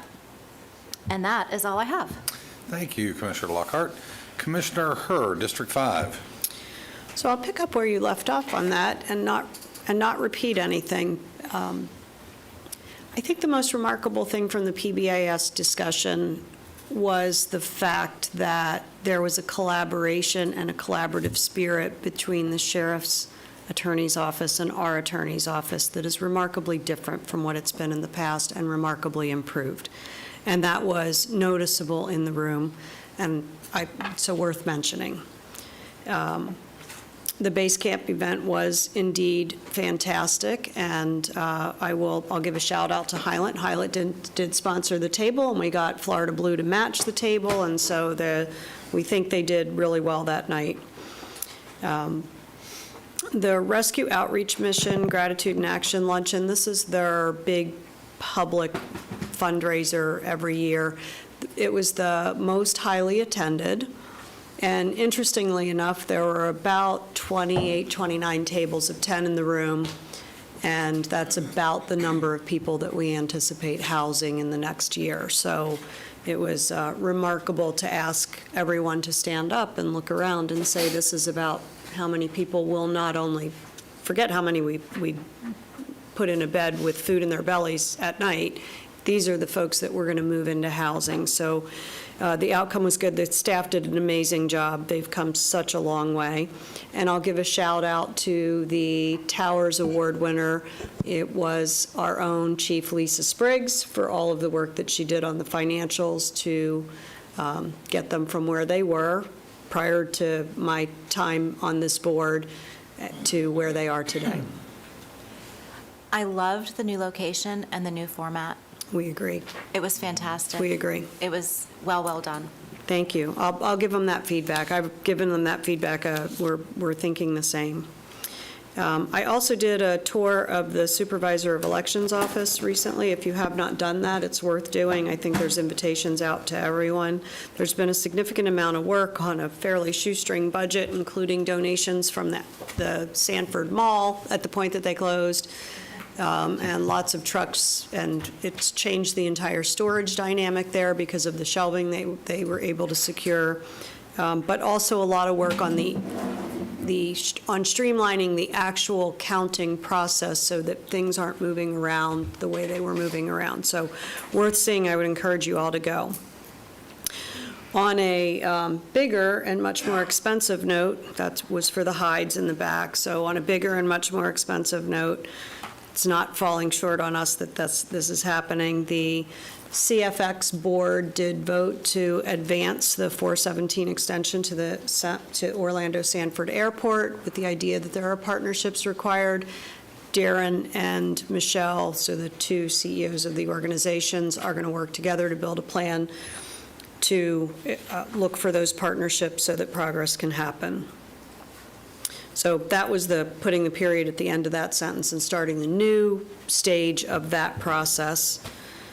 And then lastly, at the CFX meeting, they did their landscape management program strategic plan presentation, and I know there's at least one commissioner up here that's just going to love the document that's been sent to your inbox today.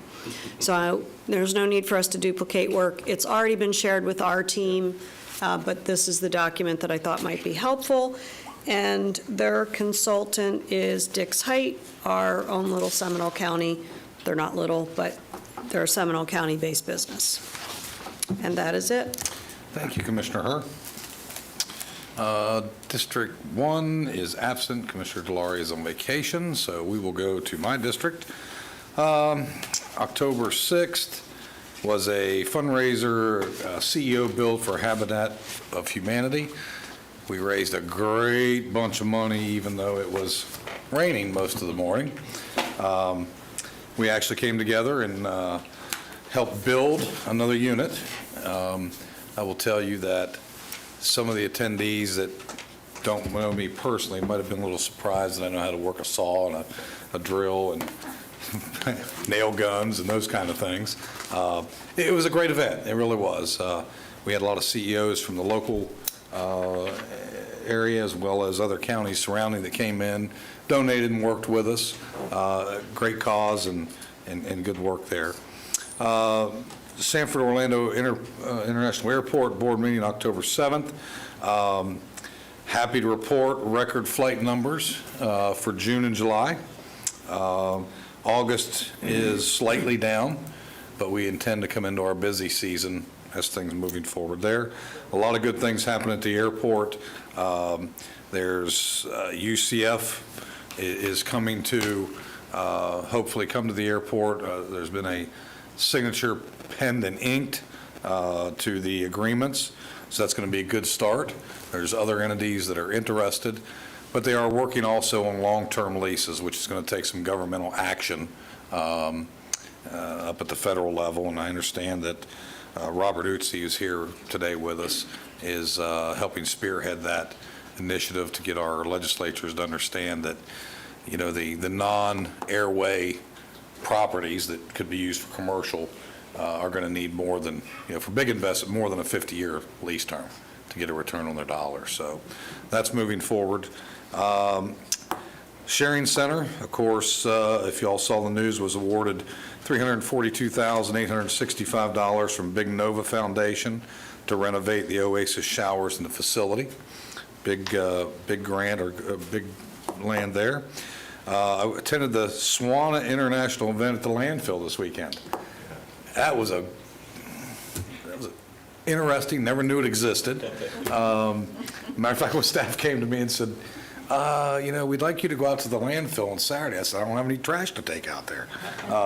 They said, no, we'd like you to open the ceremonies and big boys playing with trucks. I'm like, what is this about?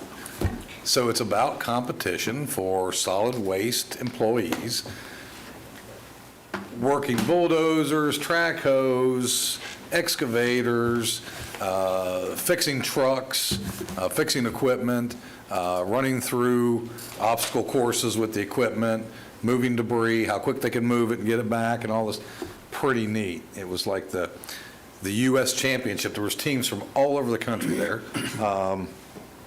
I think some were a little taken back that we have a lot of alligators and wild hogs and other creatures that they may not see in Michigan and Colorado and places like that, but it was all good. And of course, our beloved bald eagles, which are plentiful at the landfill. So it was a great event. Had a little rain in the morning, but otherwise they enjoyed the weather. Of course, it's National 4-H Week. We talked about Give a Resolution today, celebrated from October 5th to October 11th. And the theme this year is Beyond Ready. It's delivered by our 4-H Cooperative Extension, a community of more than 100 public universities across the nation that provides experiences for young people to learn by doing. For more than 100 years, 4-H has welcomed young people of all beliefs and backgrounds, giving kids a voice to express who they are and how they make their lives and communities better. Great function for young people. Of course, the CFX board meeting, I was very glad to see many folks from Seminole County there. I did speak on behalf of the board as I was directed by this board. And the Chamber of Commerce was there and spoke in favor, as well as the Sanford International Airport board member, Mr. Frank Iapolo. So that was a great attendance there. Some other notifications. We've got some events over in the Oviedo, Winter Springs area of the county. We've got the Chamber After 5 event, which is next month on the 7th from 5:30 to 7 p.m. We will have the Viva Oviedo event this weekend, the 19th, at the Oviedo Amphitheater and Cultural Center. And then we've got the Central Winds Music Picnic Festival, which is November 15th, 12 to 5 p.m., and it'll be at Central Winds Park. That's always a big event for the people on that side of town. The kids are running around, all kinds of things for the kids and parents to do, so great outing. All right, as I move to my chairman's report, my office shared with you all some documents, and I'll ask staff to hopefully bring one up on the overhead, or this is a document related to the clerk of the courts. And for those who may be unable to see that, maybe you can blow that up just a little bit larger. Oop. Somewhere between there and the off-screen version.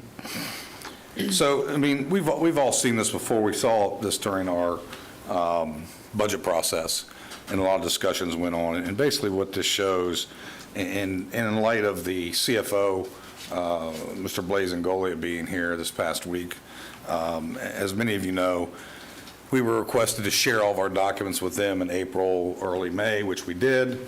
Our anticipation with whatever work they did would have been collaborative, that they would have reached out to us and said, hey, we have a question about this, we have a question about that, can you answer this, can we answer that? So I checked with staff and found out none of that ever happened, that we had no reach out for anybody to question us. What does this mean? What does that mean? Can you explain what this expense is? None of that happened. Instead, we had the CFO show up and knock, knock, Seminole County, I'm here.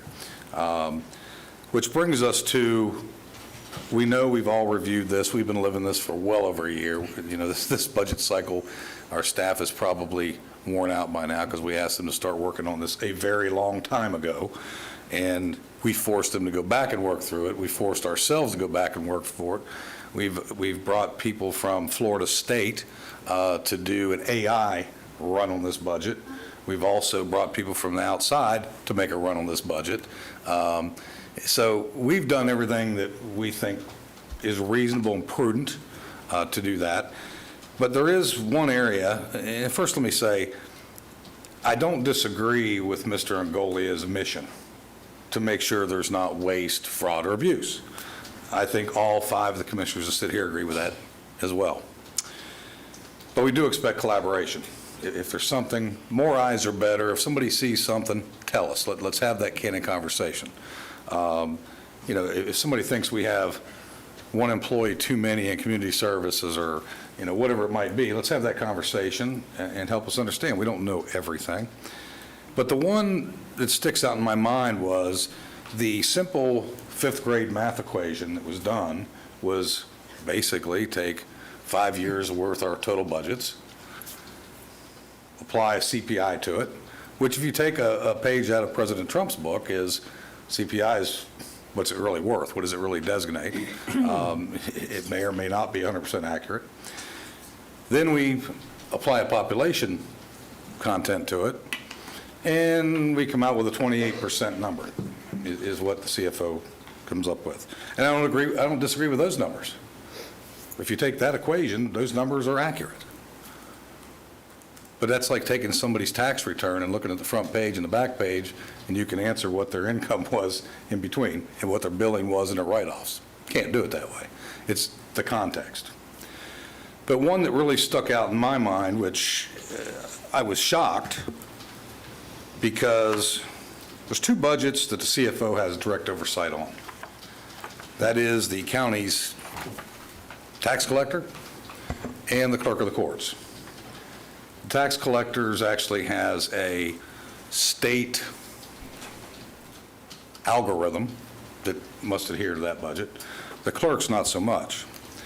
But we look at this document, and what's so telling to me, we all know that the arms race for law enforcement and first responders, we're all aware of that. We've been living that for a few years.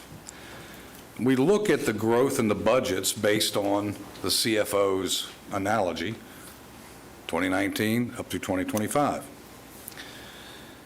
And we would think that law enforcement and sheriff's budget, based on what we know, would be the highest. Well, we knew that wasn't the case when we did our budget hearing. We had a lot of dialogue.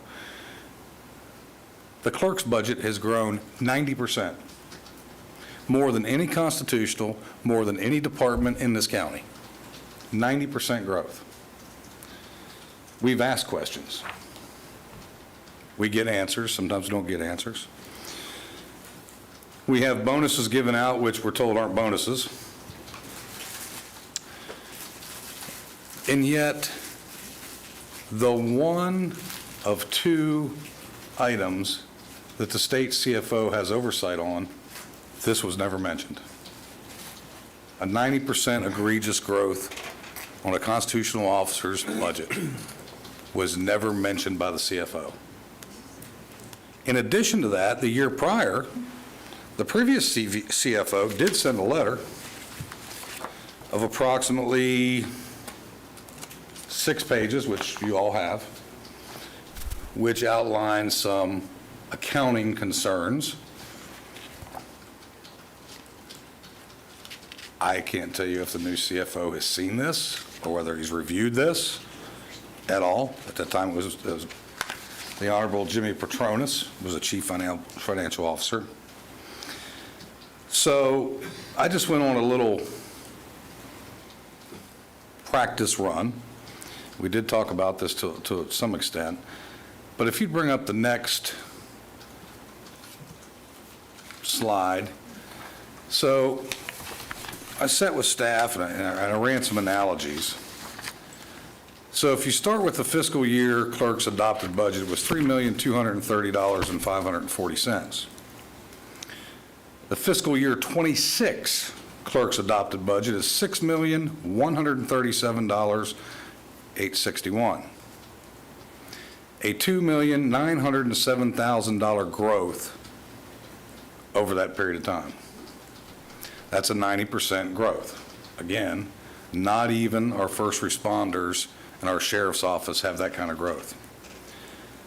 The property appraiser, by example, his has grown 28%. Why did I choose the property appraiser as a nexus? Both are pretty stagnant in what they do. There's been no state mandates. There's been no significant upheaval that requires them to do a lot more work than they otherwise used to do, which is not true for some of the other constitutionals and some of the other departments. I did afford a 5% increased workload because there was some cybersecurity that was necessary for the clerk to do that had to be enacted. So I give the benefit of the doubt and benchmarked a 33.2% increase, which in my mind is a little more reasonable, to allow a fiscal year 26 clerk budget to be $4,304,438, which thereby reduces the budget by $1,833,423. You'll see the two things underneath there, which is the increased workload. That's the GASB 87, which is a little bit more lease accounting that the clerk has to do, and the cybersecurity improvements. So then I said, well, okay, maybe we're missing something. So I took it one step further, and the next highest, which we're not surprised about, is the sheriff's budget, which over that same time period has grown 53%. And again, we know why. There's market pressures that have come to bear on that, and it's the arms race for first responders. In fact, you can't hardly find anybody who wants to be a police officer anymore. Even if we applied a 53% increase, that would set the clerk's budget at $4,933,245, a reduction of $1,204,616. Now, ironically, if we take the 90% increase, we know that the clerk has filed suit against the taxpayers of this county, demanding another $1 million. You know what another $1 million does to this budget growth over the same time period? That's 110%. 110% growth in the clerk's budget. I also learned as I dug into this, if you recall, back in 2023 during the budget session, we questioned the, I'll call them trust funds for whatever purposes that we're told we don't understand. I think I have a pretty clear understanding now because I've spent close to 3 years talking to other clerks, talking to the state, and doing my due diligence, and staff's gotten up to speed on this. We were told then that one of those would be spent down to $1 million by 2024. Guess what the balance is today? $4,900,000 and change, almost $5 million. So there are still two trust funds totaling almost $10 million. The same as there was in 2023, the same as there is today. What I'm asking this board to do is take action to cut this budget to a reasonable amount. And I will say, we're being sued for $1 million anyway. Sue us for $3 million.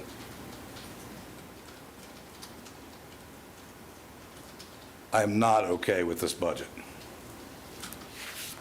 And I let it go during the budget session, hoping that the state CFO would have focused in on it, asked questions, and brought it to everybody's attention.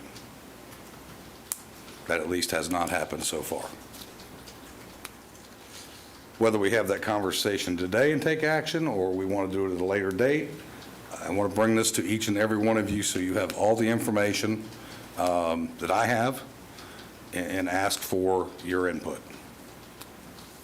Commissioner Lockhart, we'll work our way down the...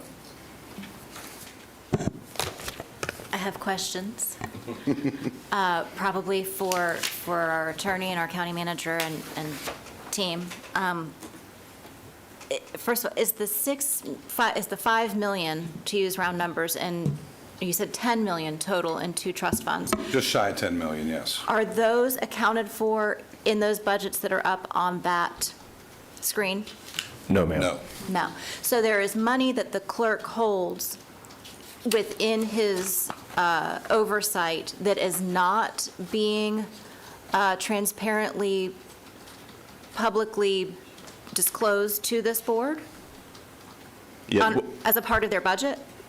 correct. Right. Now, he did mention that during his budget work sessions, about the trust funds. I think we asked him and he answered. Right. I'm not sure that he offered. I think there was a question. All I can say is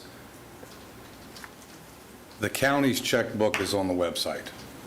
Any resident can go look at basically any transaction that the county does. I can't find anywhere on the internet where the clerk identifies the two $5 million trust funds, or for that matter, any other information within his office, employee salaries, et cetera, et cetera. Okay, so I just want to make sure that I'm understanding that there are funds that, so even if the CFO had done the due diligence that we wish he had done, and if he had if we had provided him all of the information for the constitutionals and the percentages of funds allocated, would those trust funds have appeared in what we provided the CFO, or would that have been something that only the clerk could have provided? Correct. Only the clerk could provide that information, because we provided information that the Board of County Commissioners has jurisdiction over, and we fund out of the clerk's budget board support and finance. That's what our obligation is under the state statute. So anything on the court side or the others is the state's responsibility. Well, we have Article 5 responsibility as well. Correct. Yeah, we do, yes. But the source for a review for the oversight agency is from the oversight agency to the agency being reviewed, not an outside agency that also funds. So we could submit things and say, hey, help, maybe a second set of eyes would help here, but the source should be direct and would include audited financial statements, potentially audited by somebody other than the internal auditor that is in the reporting chain. Right. Exactly. And so I think that's what I'm just trying to understand, is that while we do not believe that our organization and the information that we provided was vetted appropriately by the CFO's office, it would not have been, this information would not have been something that we would have given them to wave a red flag. But it is this, yes. Right, but it is the CFO's responsibility to oversee all of those clerk's funds. Correct. Including trust funds. Article 5 trust funds and. Okay, because I guess what I'm just trying to make sure that, this is so reminiscent of our currently incarcerated former tax collector situation, where we had citizens thought we were responsible for certain things and had oversight when in fact we didn't, and we asked and asked and asked for the state to come in and look. And I just want to make sure we're very clear as we're talking about these very complicated topics, that someone doesn't come back and say, well, if there was $10 million in a trust fund and you didn't catch it, that's on you. I want to make it very clear that this is not under the board's purview by state law. Or, That's right. Okay. And I'm not saying that I'm not equating that's a false equivalency. I'm not suggesting that someone else deserves to be in jail, but it just feels very reminiscent. Anyway, if we were to take action, as the chairman is suggesting, that we contemplate and further reduce any constitutional officer's budget at this point in the process, what would that look like, and can we do that? And to be clear, this portion of the budget is the BCC's portion that we do have control over, not the Article 5 and all the other things, nuances that run into there. I just want to know, before you ask me, do you want to do something, I want to know, can we do it? And it's under the board's jurisdiction for the dollars that you allocate, that you have 100% control over, that you can increase, decrease. If you've seen throughout the year, some constitutionals, even internal departments, our departments will come and ask for, additional funds.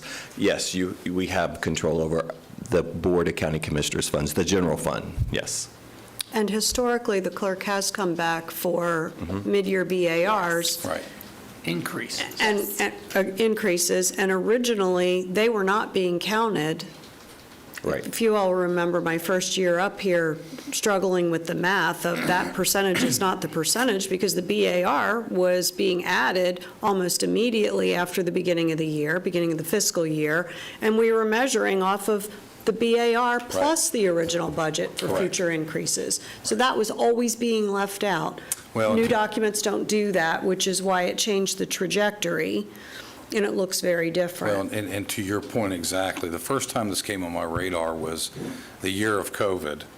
And I remember after COVID had been going for a while, the clerk came to me as the chair and said, I think I'm going to have a problem with funding in our department because of COVID. We all get that.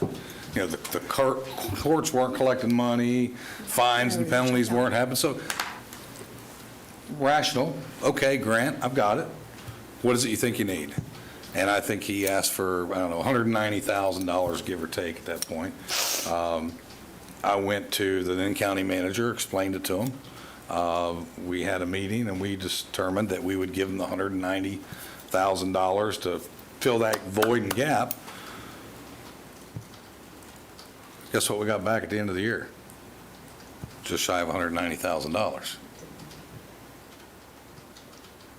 So I have one more question.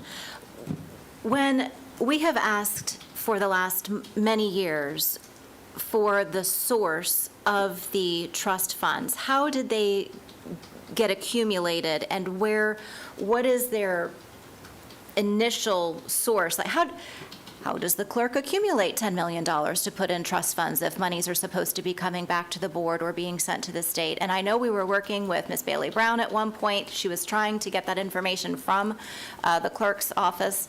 Did we ever get to the bottom of that?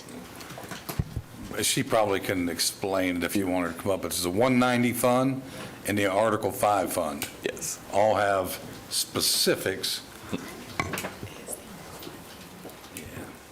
Yes, she'll explain. Yep. Lori Bailey Brown, Administrative Services Director. Both of those trust funds are in the clerk's financial statements, and they are a portion of fees that are collected. There's the $1.90 fund, and the other one I think is the $1.50. It's some other amount, and they have specific purposes. One is for court technology, court modernization, excuse me, and the other is for court technology, but I would asterisk that. And modernization of records. Yes, records modernization, correct. And one of those trust, oh, sorry, did you? Oh, go ahead. So I would say one of those trust funds is what Ms. Bailey Brown was mentioning, is the Article 5. And so, as you know, we get $2, they get $2, where they get $1.90, and then blah, blah, blah. Go ahead. So they do have Article 5 funding that they get from collection of fees, and which goes into this trust fund. And then our $2 we use to fund the rest of the court system's technology. Correct. You know, so I don't want to, so it's not like we're not funding technology. We believe, as you know, all know, that we have met the statutory requirement for funding. Okay, thank you. It's my understanding, talking to staff, we're spending all of our Article 5 money on the courts. Correct. Every penny we get. Absolutely, yes. Yes, and that includes the state attorney, the public defender, the court administration, all the other court, all the other court activity. Exactly. So I guess I'll ask the next logical question in my mind is, how much of the funds does this board currently oversee that we're talking about potentially It would be reducing? the funds that were on that report. Yeah. So what you're seeing on that spreadsheet are the funds that you directly oversee, this board does. That the clerk comes and makes a budget presentation, and you finally adopt it in general fund funding. Yes, in the adopted budget, which we just did last month. Right, but there are breakdowns within that, correct? Are there not breakdowns within those budget? I want to make sure I'm looking at the I'll have rates. Mr. Jix, if you He's want to come talking up, about this. and you could explain that This one. better than I. Yes, I understand, but out of that 6.1 million, how much of that is what this board has oversight over, and how? 100%. All of it. All of that? That's general fund money. This is Correct. general fund. Oh, right, okay, but how much of that are you suggesting we cut? Well, all I'm saying is I've given two scenarios. That's what I'm looking for. I'm That looking was this for one, the this one. scenario. Sorry, I've got At too the many top it papers. says property appraiser nexus. Got it. 1,000,008 or 1,000,002 are the numbers on that document that he's referencing, that Commissioner Zembauer is referencing. Yes. So you're suggesting we merely put him in line budget-wise with what the property appraiser or the sheriff would have been Correct. given as That an was increase? I went to Okay. two extremes. I went to, okay, this is what the state CFO believes, it should be 28. I said, look, he does some GASB 87, does some cybersecurity, That's got to be worth, give or take, 2 to 5%. I clocked it at 5%. And then I said, well, what's the next highest constitutional officer's budget increase, which was the sheriff's? I understand now. Thank you. I was just giving a picture Yeah. of, So, did you, and I'm not stuck sorry. on either one of them. Commissioner Constantine, I didn't hear you, so if you'd like to go. It's all right. Okay, so there's a lot of things, a lot of balls in the air here. Number one, I would feel uncomfortable in talking and doing anything today. Agreed. That was one of the questions that you had. Correct. Number two, I think it's important that we have the clerk available for specific questions before we did anything. Yeah, we don't want to Angolia him. And number three, I don't take any reference to Mr. Angolia and what he has done and his bullying of the state budget or the local budgets. So in that respect, I don't, I look at this as saying, and I worked with Tim on this a lot and the county manager during the thing, and I suggested before we did the ad valorem that we reduce many of the constitutionals. And in this case, I believe that my recommendation was $500,000 that we would do for the clerk. So the idea of reducing the budgets is not foreign to me, nor is it adverse. I'm more than happy to look at that, because I think that we need to be more prudent in our analysis of the constitutional's budget and not just taking them and them saying this is what we could have, especially in the fact, and we all said this, that we increased our budget 1.1%. Now, in looking at the budget, and I respect the 5-year analysis because I looked back on that also, but in a 1-year analysis, he was asking for only 6% additional. And in that case, you've got a lot of reoccurring dollars as well as non-reoccurring dollars that we would have to analyze and have to look at before we did anything, because the previous budget of the last year, which has already been fully funded, was $5.786 million. So he's only asking for a $400,000 increase this year. So we would, the problem would be we would have to do a real, look-see at the reoccurring dollars that we have in that respect. But any dollars that we have control over that we can put in more of a proper perspective as we have before, I would be happy to do this, go through that exercise as I have already with Tim and the county manager. But I will suggest to you that I don't want to do this based upon the CFO. We've done this. No. We did this, and I'm not saying you did. That's not what I'm suggesting. Please don't. I'm not saying you did. I am saying as an individual, I do not want to do that because a common index number, as you've indicated, that's right, makes no sense at all. It is. It was, as I said and was quoted, it was a made for TV for his own personal benefit. So I do not want to do it that way. But if we're going to have a clear analysis of this budget, I do believe that there has been aggressive, I'll use that word, increases in his budget. And I've been there when he has suggested that we are the ones that haven't been spending our dollars correctly. No. So, and in fact was even at the CFO meeting, I believe. The press conference? Yes. Mm-hmm. They're supporting the CFO. So, I mean, you asked me a question. Yeah. Would I be willing to do it? Yes. Okay. Will I be willing to do it today? No. Yeah. So that's all. That's fine. Yeah, my take on it, I'll try to finish it up down here. Whether you want to agendize it or whatever is fine. But to be clear, I've been asking these questions since the 2022-23 budget year, why the increases were We've all been asking the questions, Commissioner Zembauer. Here's the. We just haven't been getting the answer. Most of the time, it's you just don't understand. Well, I think we got the answer in the lawsuit. Right.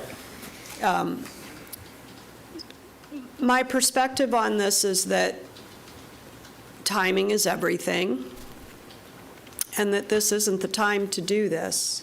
I think the time to start next year's budget is perhaps now, and that applies to all of us, to the 5 constitutionals as well as us. Some will have an easier time of it than others. Tax collector can't do anything. So I think this needs to be shifted into that mode so that it's productive and collaborative, and we're not making arbitrary cuts that could actually harm services to citizens. I would also tell you that I don't, and we all know that the denominator matters. So the starting point of the level of services that were provided by the clerk's office in a different era and a different time that are no longer sustainable. But this starts in 2020. I just want to get this on the record, because the excuse that continues to be used is that I had to bring it up to standard. But that started many years before 2020. Correct. Which year, in fact, was that? Was that 16? 16 or 17, I think. It was earlier than that. Was it? Yeah, because I believe he was elected,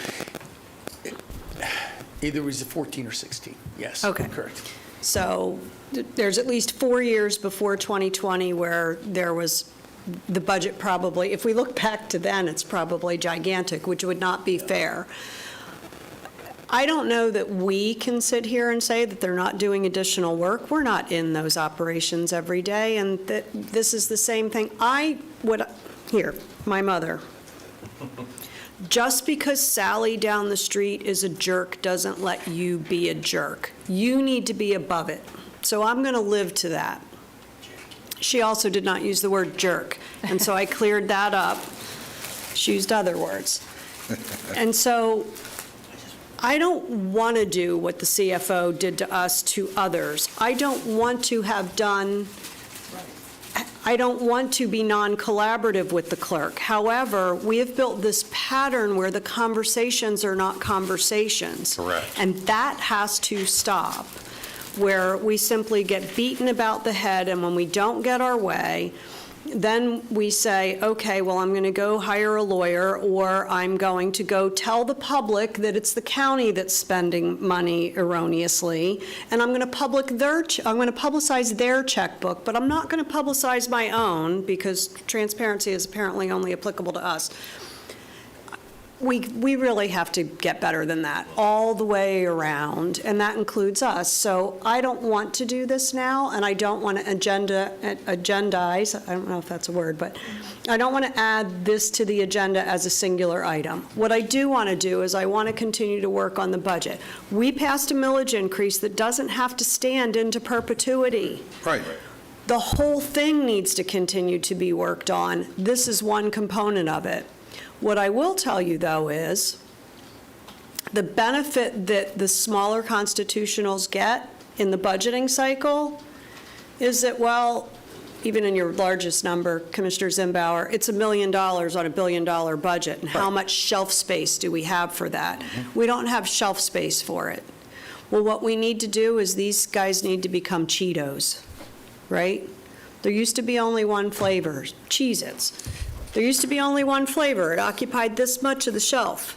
Now there's 79 flavors, and we expanded the view of the universe. That's what needs to happen, is that there needs to be more transparency, and we need to have more time on these alone.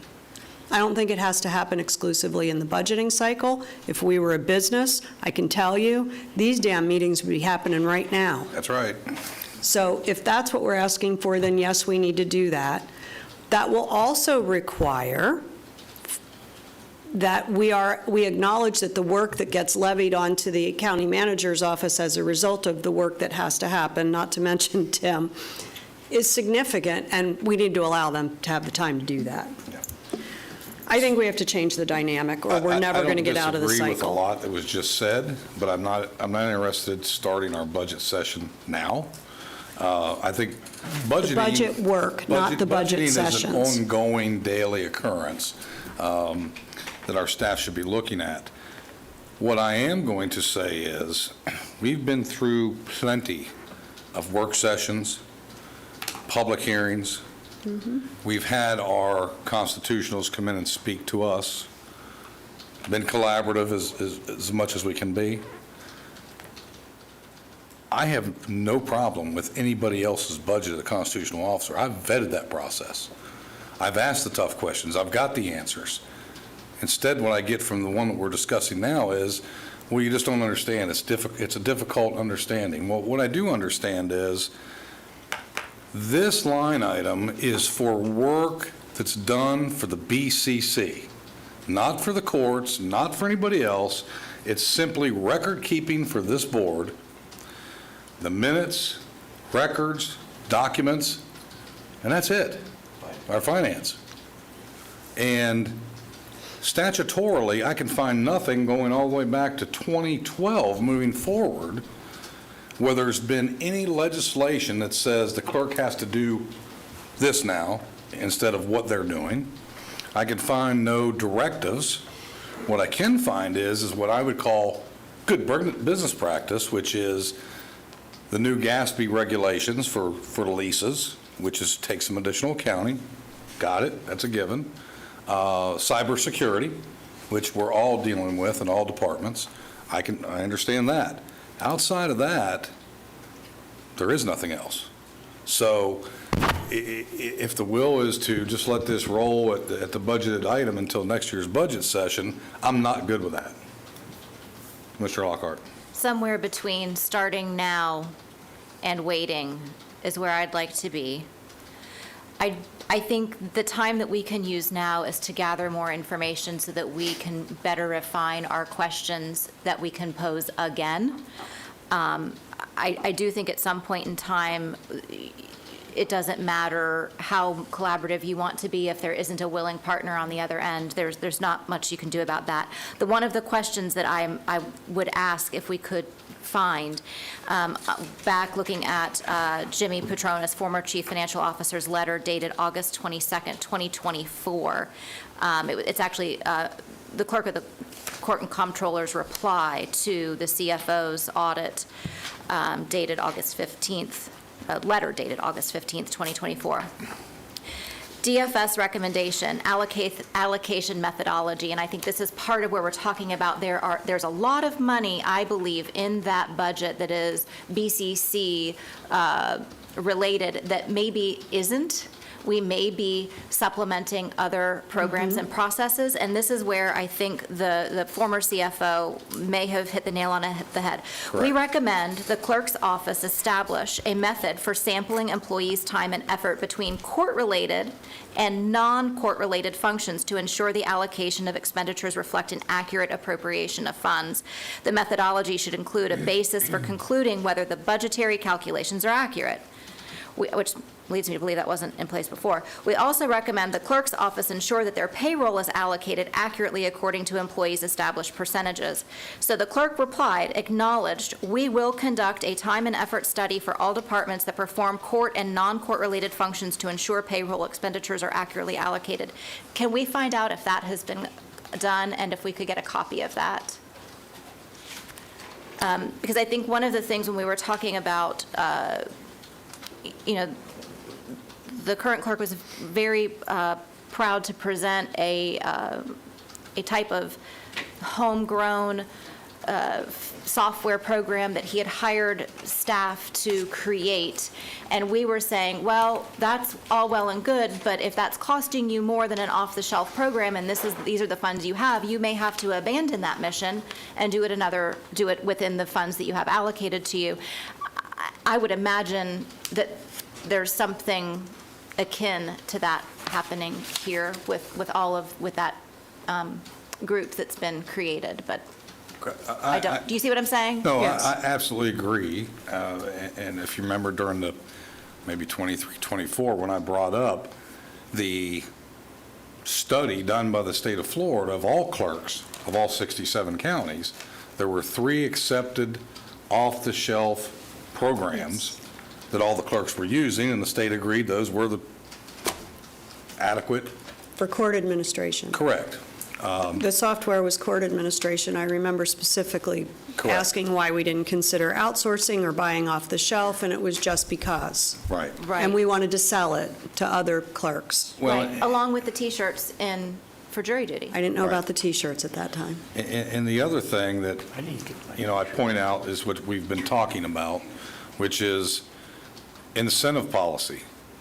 Best practices indicate that pay incentives should be outlined in an employee handbook or other human resources policy guide. That's from Jimmy Petronis, the CFO.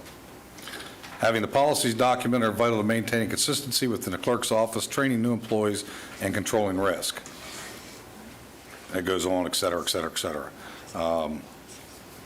So we've asked that question about incentives, bonuses, whatever the case might be. And we're advised by our counsel, we can't give bonuses to any of our employees. And the AG's opinion is that supposedly we can't do that as well unless it's outlined prior to being hired in a agreement of the hiring contractual agreement. Yes, or a county policy. Correct. As we've done, it was mentioned, in fact, I think the clerk brought it up, on that matter, that it was a political attack, and it's not a political attack. Is what it is. It's all black and white for me. I don't care if it's who's running that office, is that if you have an incentive or bonus program, it needs to be outlined. Just like when we hire certain employees, they're either given a county car or not given a county car, but if they're expected to drive, they're given an incentive mileage based on the IRS calculation, their give or take, for the use of their vehicle, as well as a phone, county phone, or if they don't want to use a county phone, we supplement the cost of a cell phone. That is contractually agreed upon at the time of hiring. So I actually think all of us are trying to get to the same end. Agreed. It's just a method question. And I do think a lot of these questions would be answered by the next thorough audit. A follow-up to the original one from Mr. Petronis would be, what was the outcome of that, and have you actually adopted the new procedures that were recommended? So should we be requesting that to happen? I think so. That could be the action item. Because we're a year past this letter from Mr. Petronis outlining and the communications back and forth. I think it would be valid to inquire and say, give us an update. What do you know? And we should probably ask to help with some information on the trust funds. Yes. Because what's odd to me, this goes all the way back to 2023, 2022, when those first came up, I think it was in 21 maybe, that the trust funds first came on my radar, and I'd been here since 2018, just like Mr. Lockhart, and I'm going, wait a minute, there's $10 million of money laying somewhere that we just found out about? So I started doing my due diligence and going and looking at clerk reports from around the state. And there were other clerks that had those trust funds and fully reported online the balance at the end of the year, the balance at the beginning of the year, and what was even more amazing, I couldn't find but one other that had any kind of money remaining in their trust fund at the end of the year, and it was minuscule. It was less than $1 million, which just begs the question. And when I learned from our own internal auditor, which I won't blame on staff, I won't blame on management at the time, that I'm told that the trust fund for technology could have been utilized for technology in the new court annex, but it wasn't. But I think what we learned in 2021, 22, going into 23, there was this whole shell game between Article 5, the 190 fund, and we didn't understand it. I'm not even sure anybody understood it, but I'm smart enough businessman to sniff out something that's not functioning properly. So, Mr. Chairman, I think we all get what we're talking about here, and I think we've all have a consensus that we agree that this is not the time or place to make a decision.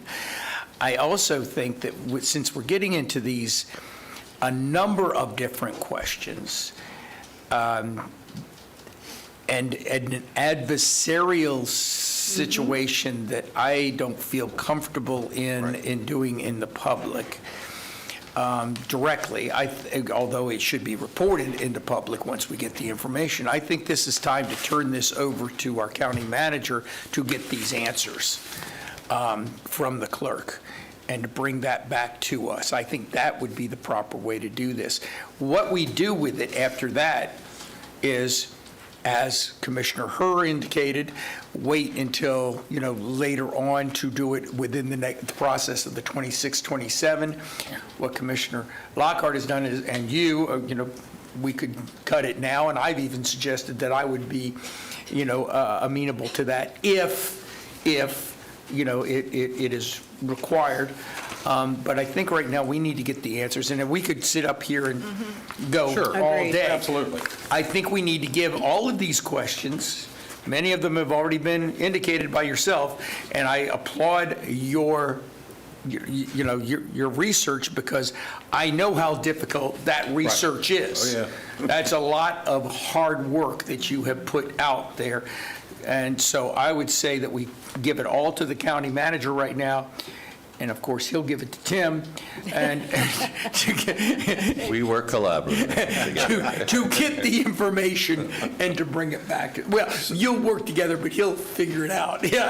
As part of that, should we not reach out to the CFO and ask for a follow-up on the work that was outlined in the previous? Commissioner, Are we okay with that? I'm sorry. I'm saying, in normal circumstances, I would say yes. This is a mission, okay? What they're doing is a mission. It is not based on science or audit or anything else. And I don't think personally that asking them to do or bring them into it is, we can acknowledge that this is what we're doing, and if they want to. I don't think that's. That's not what we're asking. we're not them to okay, do. I'm sorry. They're We're the just asking- oversight group. What is the status on the items outlined in this original letter? Oh, perfect, I'm sorry. You're absolutely right, yes. And I is thought you were follow-up talking about required. getting him And to is call follow-up Bryce. required. Can we advise staff to draft a letter for us to review? Sure. And I'll put my signature to it once everybody's okay. Yeah, and I could go down the list, and I've mentioned this before, but we could go down the list all the way to the point that, we could ask for, an OPAGA investigation of this thing. Right. Ultimately, because that's where the real process of the state of Florida is. And so, And we may- and that we may have to exists do now. that. We may have to Yeah, and we may have to do that, but that's the end, that's the, down the line. Right. Right. That's who we Okay. ask. through our I'm good with that. So staff's mission is to draft a letter back asking the status of these items in the 24 letter. Staff's other directive is get with the clerk, get all the questions answered that you can get answered that have been put forth today, to bring those back to the commission. Is that fair? Yes. Yep, that's what. Okay. All right. Well, that was fun. What else do you have? Well, yes. Are you finished? Yeah. well, I think What so. events you Well, have on Saturday? I thought the clerk would be here, and I hoped he would, but I don't like to delay things as, put it off for another week, another month, whatever it is. But we're getting the answers now from the county manager. Yeah, That's what was so corrected. the county manager can move forward with that. All right, so that's all I got for my report. Public comment that's not related to the agenda. Do we have anybody who wants to speak to the commission not on the agenda? Yes, sir, there are 5 speakers. Okay, if you would call them up. First is Lilium Santiago, Jessica Saxton, and then third is Leslie Grubel. Okay. If you all, would you come up, give us your name and address, tell us the topic that you want to discuss or bring to our attention, and then you will have 3 minutes to tell us what's happening. And thank you for your patience. Yes. Thank you. My name is Lilium Santiago. I live in Winter Park. My address is 1120 Park Green Place, Winter Park, Florida. I'm a civil rights advocate, and I need to provide public notice to Seminole County. This is in accordance with USCS Rules of Civil Procedures, as well as Rule 17 and Rule 20 of the United States Supreme Court. The Constitution for the United States is the overarching requirement that every state must follow. The Fifth Amendment states that no person shall be deprived of life, liberty, or property without due process of law, nor shall private property be taken for public use without just compensation. However, the state of Florida has enacted an alternative legislation that permits judges, law enforcement officers, and other officers of the court to remove children from living parents without due process of law. An emolument violation is when you pay a public official to break the law. The Constitution has 2 areas that reinforce this. Article 1, Section 10 says no state shall create any law that shall impair the obligation of contracts. Your law enforcement officers, your clerks, your judges are all under a contract. That is a contract to perform based on the oath or affirmation that they took to support and defend the Constitution. The 14th Amendment is the other place that you'll find this reinforcement of this issue. And that is where the state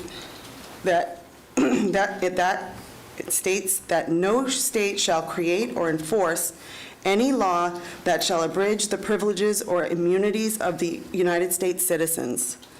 The privileges and immunities of United States citizens are at a minimum. Those enumerated within the Bill of Rights, the first 10 amendments.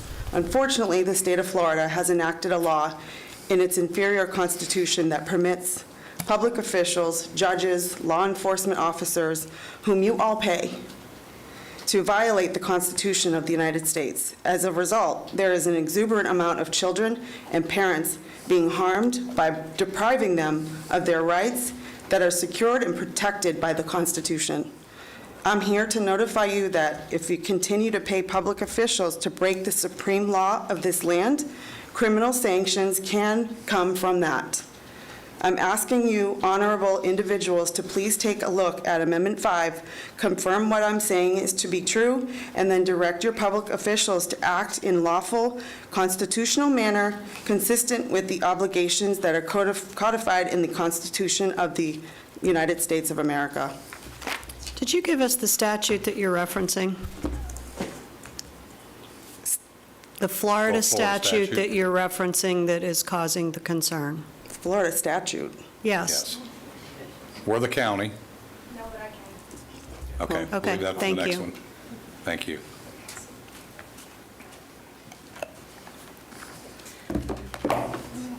My name is Jessica Saxon. I'm a civil rights advocate and litigator from Washington, D.C. Your address, please? I'm sorry? Your address, please? It's 152 Wayne Place, Southeast Washington, D.C. So I'm here to provide notice as well. This is also in accordance with USCS Rules of Civil Procedure as well as Rule 17 and Rule 20 from the United States Supreme Court. You have judges, you have law enforcement officers, you obviously have a clerk of court that are paying people and enforcing people to deprive children and families in this county of their rights that are secured and protected by the Constitution. If you look at Title 18, USC 242, it talks about the deprivation of rights under the color of law. And what that statute says is that any person who deprives another person of any rights that are secured and protected by the Constitution commits that crime. It's a penal code. That means that you have fines, you have prison, and in the event that kidnapping occurs, i.e.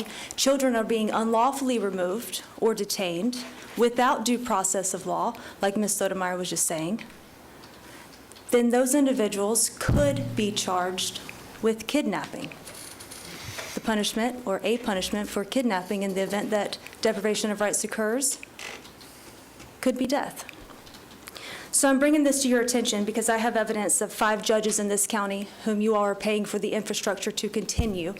You have 5 judges in this county who are unlawfully removing children or have deprived these children and families of their rights that are secured and protected by the Constitution. What I'm about to deliver to you today is, in fact, prima facie evidence in the form of an affidavit under 28 U.S.C. 1746, which is a federal code that allows for people to testify, certify, affirm, state that the things that I'm going to be delivering to you today are true and accurate. Mr. Zimbauer, Yes.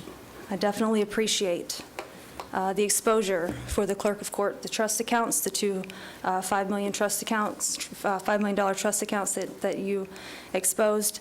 I would like to talk a little bit about how I believe that that could be funded, and I would suggest that perhaps you look into Title IV. So Title IV-B, Title IV-D, and Title IV-E. This is where the state is incentivized by the federal government to remove children from their parents, regardless of due process, regardless of whether or not these parents are fit and loving. I have thousands of parents across the country that I'm advocating on behalf of at this point, and I have some affidavits that I can be able to deliver. But what I'm saying is that the state is incentivizing this county and the judges in this county, the officers of the court in this county, to unlawfully remove children. So I am here to provide notice as well as service. These are affidavits of criminal complaints. And lastly, it's interesting that Ms. Herr is talking about the clerk of court, because we all know that her husband is a judge. So I think that would be a conflict of interest, and she probably should abstain from this point. Counselor? Did you give the statute? Oh, back here, ma'am. You can To the come clerk? back here. You can hand it right here to You our can hand it clerk. to me if you feel better doing so. Does this have the case names on them that you're alluding to in this county? Yes, sir. Okay. That's all the names. Do we Great, have thank the you. statute? Did you give the Florida statute, Counselor? I don't have to name a statute because the Constitution is the supreme law of the land, so I'm going to use Article 6 on that. Thank you very much. So you don't have a Florida statute? Thought that's what you were going to give us first out. I did that because this is a victim, this mother was a victim, and I needed to bring her out of that situation. Thank you. Well, quite frankly, that's your opinion, and I think that's what the courts are for, to flush all that out. But I don't know that, first of all, this board has no ability to handle federal law or state law. We don't make those laws. But Don't say okay, let's call the next one. Don't say anything. Leslie Grubel. Bless her heart, she waited around here all day to do that. She was mad. I know what this is all about. Kate? Kate. Good evening. I'm Leslie Grubel at 1841 Misty Morn Place, Longwood, Florida. And been here so patiently waiting. Well, I was supposed to be on the agenda part, but I didn't fill out my speaker form properly. So I will speak in the past tense now. Thank you very much. Fabulous. So I just wanted to say, as a county resident, and I feel a little dizzy perhaps after all of this very serious conversation, very interesting and unexpected. Anyway, I believe that it's essential to the maintenance of a well-functioning and safe community that we support agencies like Aspire. They provide for mental health services, drug treatments, and drug court services. It is also essential to work toward meeting the housing needs of our homeless by supporting agencies like Habitat for Humanity. So I hope that the agenda items 18 and 9 reappear sometime. They will. I think they Also are. on the agenda are grant agreements to help Homeless Services Network and the Florida Department of Children and Families, Emergency Services, and the Child Protection Team Services with Kids House of Seminole. These agencies work tirelessly to provide for the neediest among us. I applaud the County Commission for recognizing the significance and the value that these agencies bring to our county. So it's been a tough day for you all, and I give you kudos for the work that you did earlier. Thank you. Thank you, Ms. Krugel. Mr. Chairman? Yes. I would Commissioner like, Lockhart? if we could at some point, if we could have a conversation about these NGOs, because I think there is a narrative that a non-governmental organization that might be receiving funds from this county is somehow superfluous, and I believe that what we are doing is actually saving taxpayer money by partnering with private organizations Correct. to fulfill the responsibilities that the state has required of us. Correct. So there is definitely a narrative out there. NGOs are bad. Why are they giving money to NGOs? And I think we need to talk about what each of these are, how much money they save us, Right. and why it is better than growing government. The Well- same people who are complaining about NGOs are the same ones who want us to have smaller government, and that's how we do it, is by partnering with NGOs. That's right. So at some point in time, it would be good to have a presentation, maybe leading up to the budget. Maybe a cost evaluation. Yeah, and to that point, there's a lot of things, quite frankly, government is incapable of providing efficiently or properly. We just don't have the expertise in those particular fields, and it's best left to those that do. You certainly don't want me psychoanalyzing anybody, I can tell you that. No. Well, nor do we want to pay pensions for operations that typically are not pension-eligible Correct. businesses. So that's Exactly. where the savings comes in. Next. I All right. actually do think there's clarity needed around the idea of not only whether they save us money, but what exactly it is that they Sure. do. Agreed. Because there is an NGO issue Right. in this country That's right. that needs to be addressed. We don't think we have any of that, but if we do, we need to find it and root it out and Yeah. get rid of it. I think our community service people flushed that out We pretty could do a good. work session on this and just Yep. re-educate. Yeah. Yes. Non-government organizations. And I also, before you bang the gavel, need to request, Kate, an official opinion on my ability to weigh in on a conversation with the clerk that comes back at some point that publicly gets announced that I do not have a conflict of interest. Thank you. Okay, next person, John Stewart. Mr. Stewart. Another patience. Getting to be a frequent man around here, that's great. You'll see a lot of me. Good.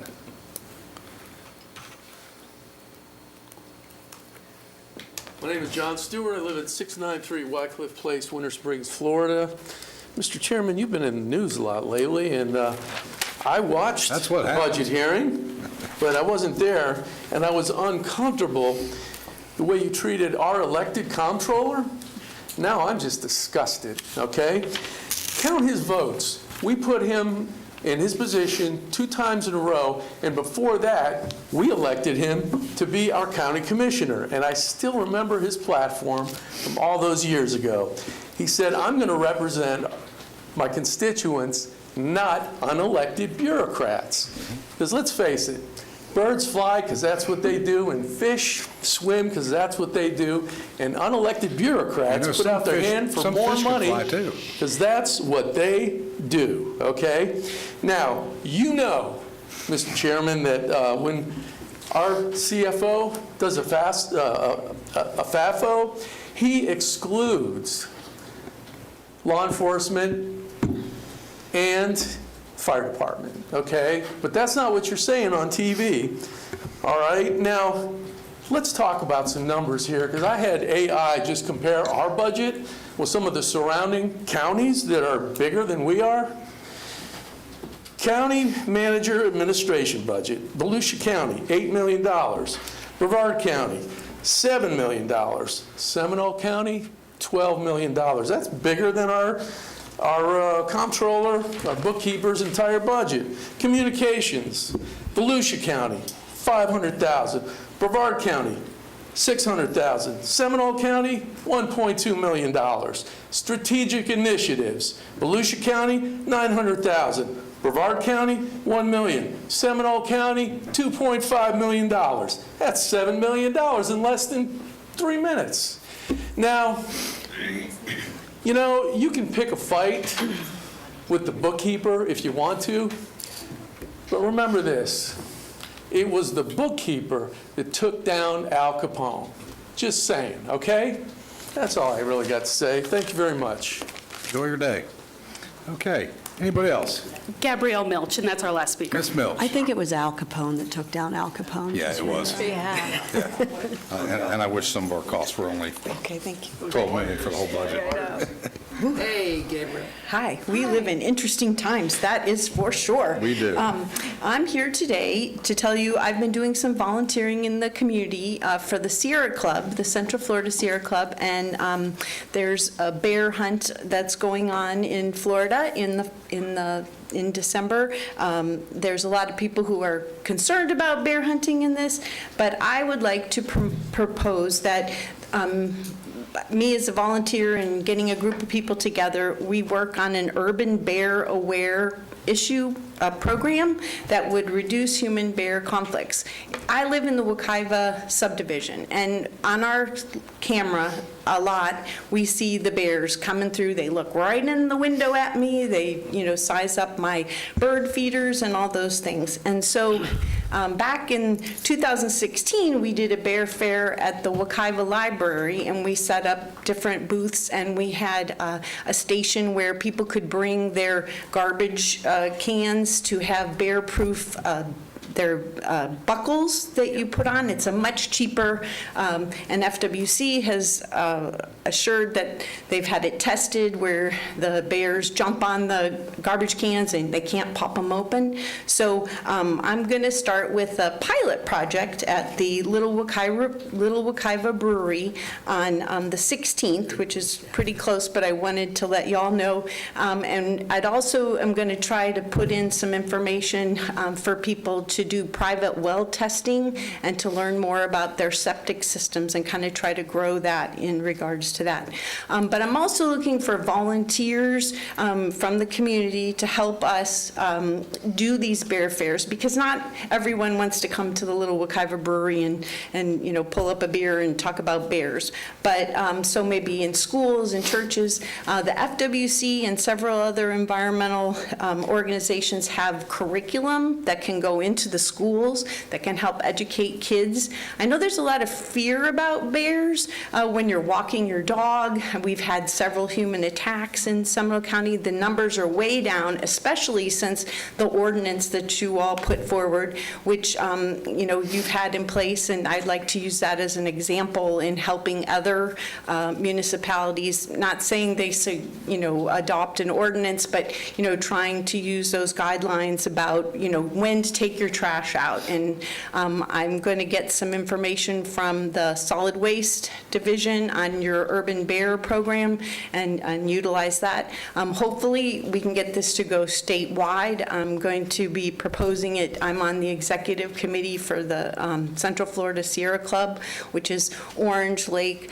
Seminole, and Osceola. So I don't know if we can get it to go larger than that, but there are bears. We live in bear territory. The Wekiva is, and the Econ, we've had bears in, other places. So I just wanted to come and inform you all about that. And on October 22nd, real quick, I'm doing the, like a volunteer fair where at the library, we're gonna do a presentation and have people get a package to be able to go out and do their own bear fairs in their neighborhoods. So hope you all have a good evening. You've had a rough day. I feel really bad. Thanks, Gabrielle. Mr. Chairman. Yes. Oh, go ahead.